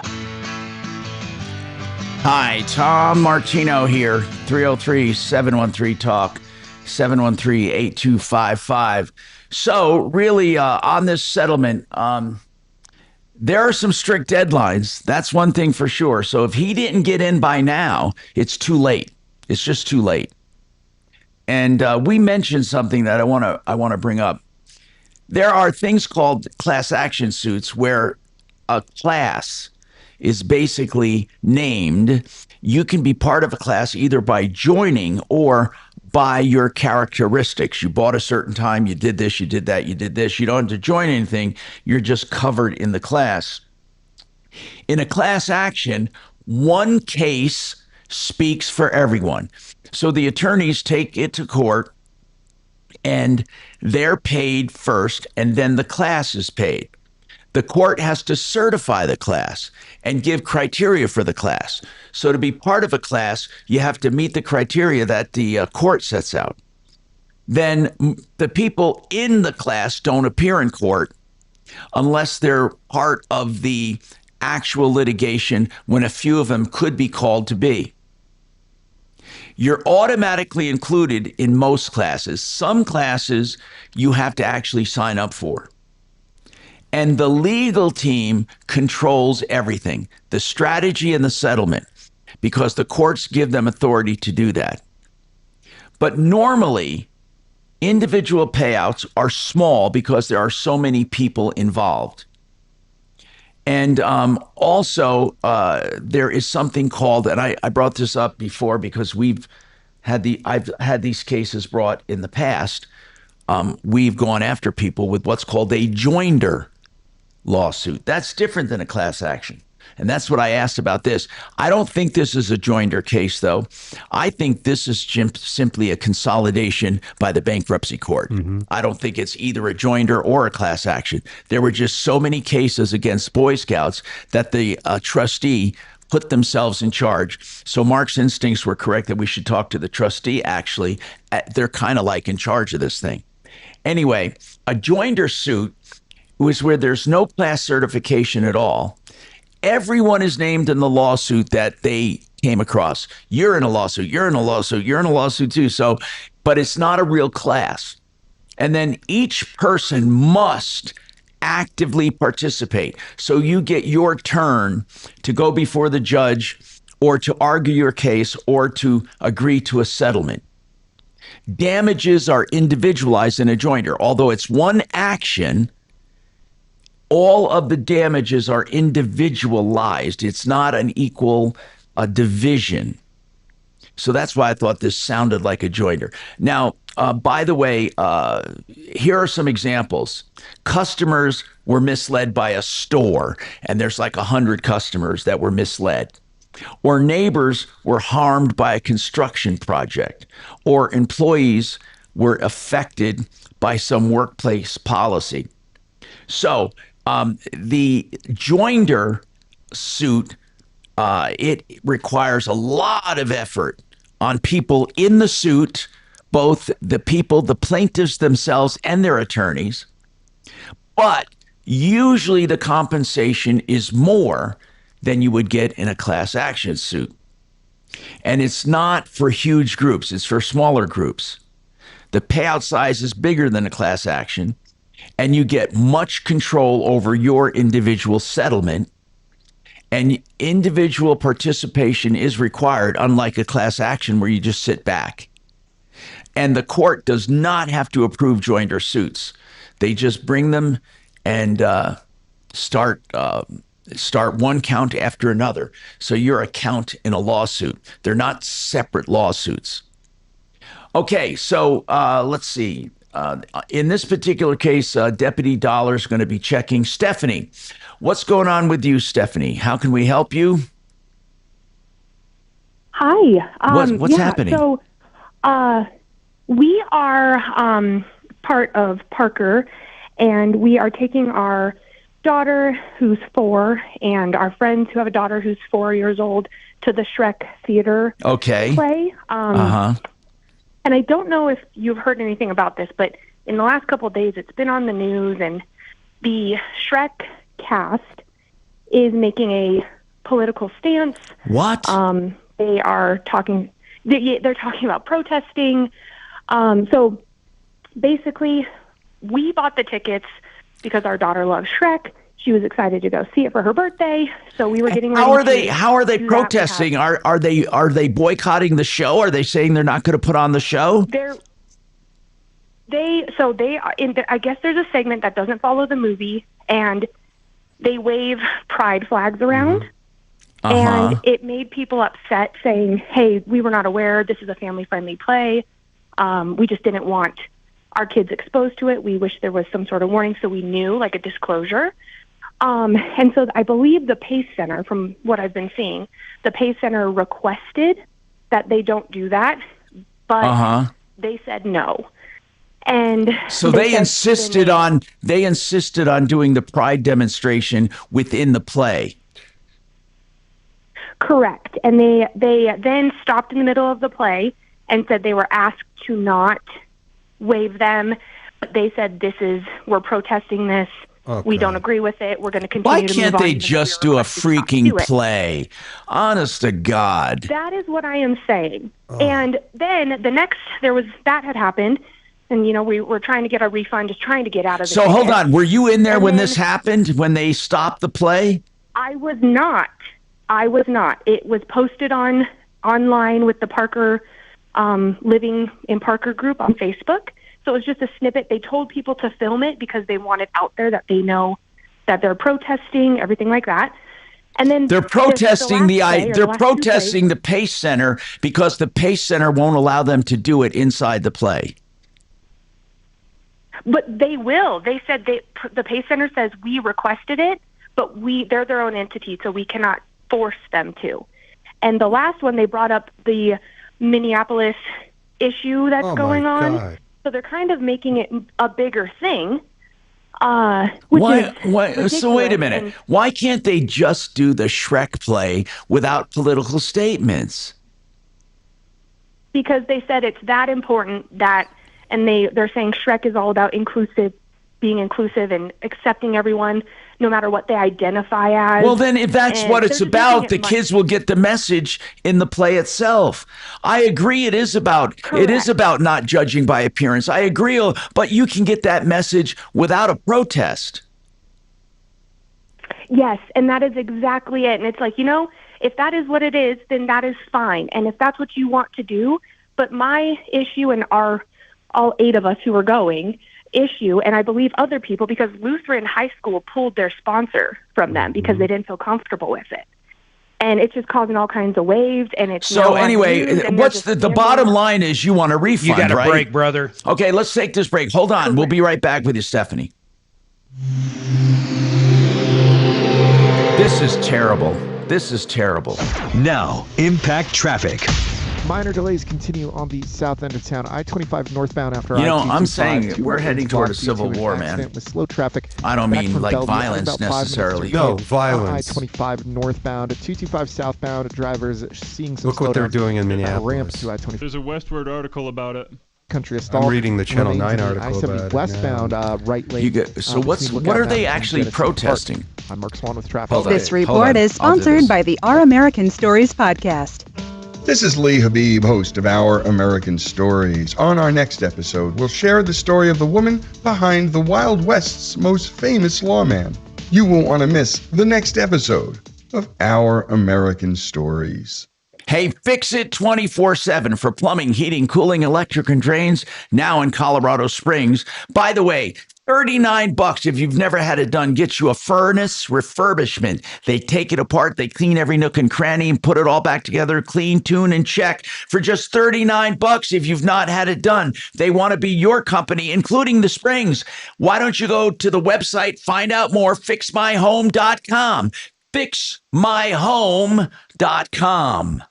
I've talked about Vistera Turnkey as a system for owning a rental home in a promising market and then selling it for profit. It's that simple. And Vistera people hold your hand through the whole process. Identifying the property to buy, in the market to buy it, and then managing it while you rent it out. They help you in every aspect, including the maintenance that's needed, any repairs that's needed. They have management companies and then selling it for profit. If you want to find out more, come to the seminar on the 21st of this month, mybiggestruturn.com to sign up. mybiggestruturn.com.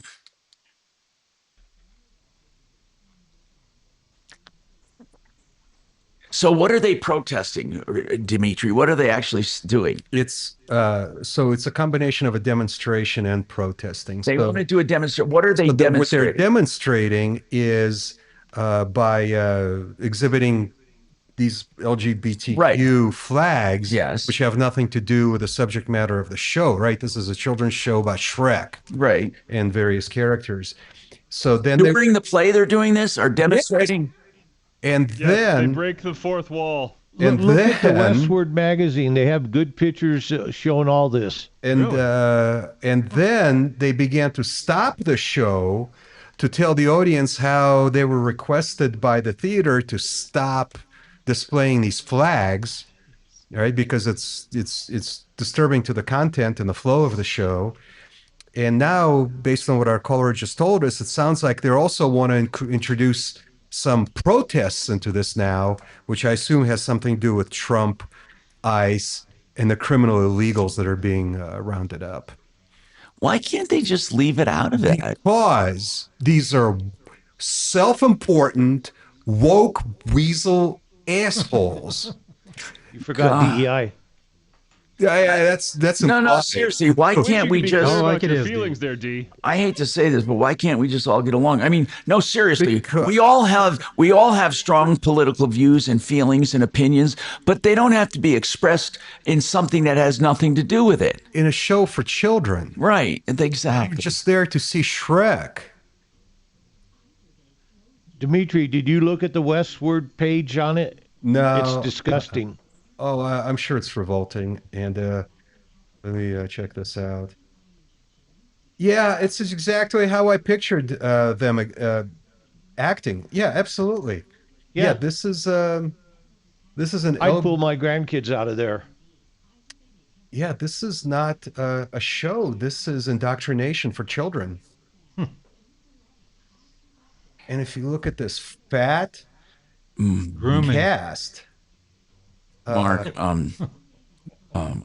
for the love of God, just I want to text Mark something. Leave the children alone. Makes me have hope in you, Dimitri. It does. Thanks.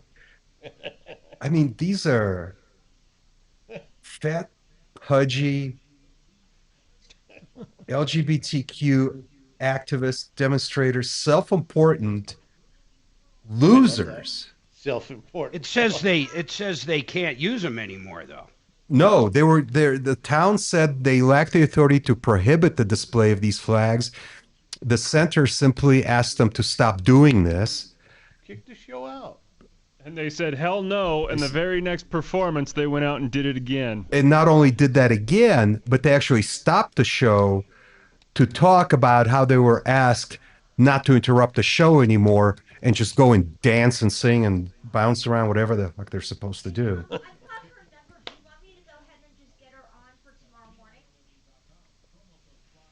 You know, the problem is that people just don't get beat up enough anymore. That's the truth. They need to be whacked.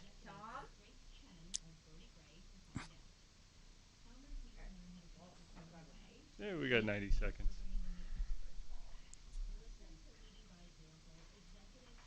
Yeah, man, it's gay propaganda indoctrination. That's what this is. These pictures are just revolting. That's sad that this has to get into the kids. Little bitty children love Shrek and all of those characters within Shrek. And National discusses her surreptitious recordings of Josh Salem, accused of stalking Senator Barb Kirkmeyer and Representative Brandy Bradley. Tuesday on Ryan Schuling Live. Hi, Tom Martino here, 303-713-TALK. Okay, Compass Insurance Group. Do you have any other examples, sir? We do. All right, give me one or two or Well, whatever. I've got one here that was interesting just because it's kind of goes to your question about whether we should raise deductibles and do that hail coverage. By the way, I want to tell Stephanie, we want to get you back on tomorrow and talk about this. We're going to try to get some other, we're going to get you a refund if we can. Not if we can. They should give you a refund. That should be a no-brainer. But get Stephanie on for tomorrow. I didn't want to run out of time with her. This is an important issue, Stephanie. I'd like other parents to call in as well. Go ahead. Okay, so current home premium, he's with Liberty Mutual. He's paying almost $9,100 a year, and it's not a big dwelling limit, but he has a 1% wind hail deductible. Oh, God. And his roof is getting a little older. Okay. Well, we quoted it with the new carrier with a 2% wind hail deductible, so we doubled his hail deductible. Yeah. He's aware of this. Okay. He estimates that the roof would cost $23,000 if it had to be replaced. We got a quote. So we did a standard carrier, National General, and then did a SOLA $20,000 coverage. Yeah. Total premium $49.50. We cut it in half. You cut his premium in half. And that's the creative thing. Trying to figure it out. A year, people. Yeah. Saving around $5,000 a year. Call Compass Insurance Group for all your insurance needs. 303-996-9000. Or you can go to quotecompass.com. I'm Tom Martino. Save all your problems for us. See you guys. Thank you. See ya. Thank you, man. At Real Tom Martino. And stay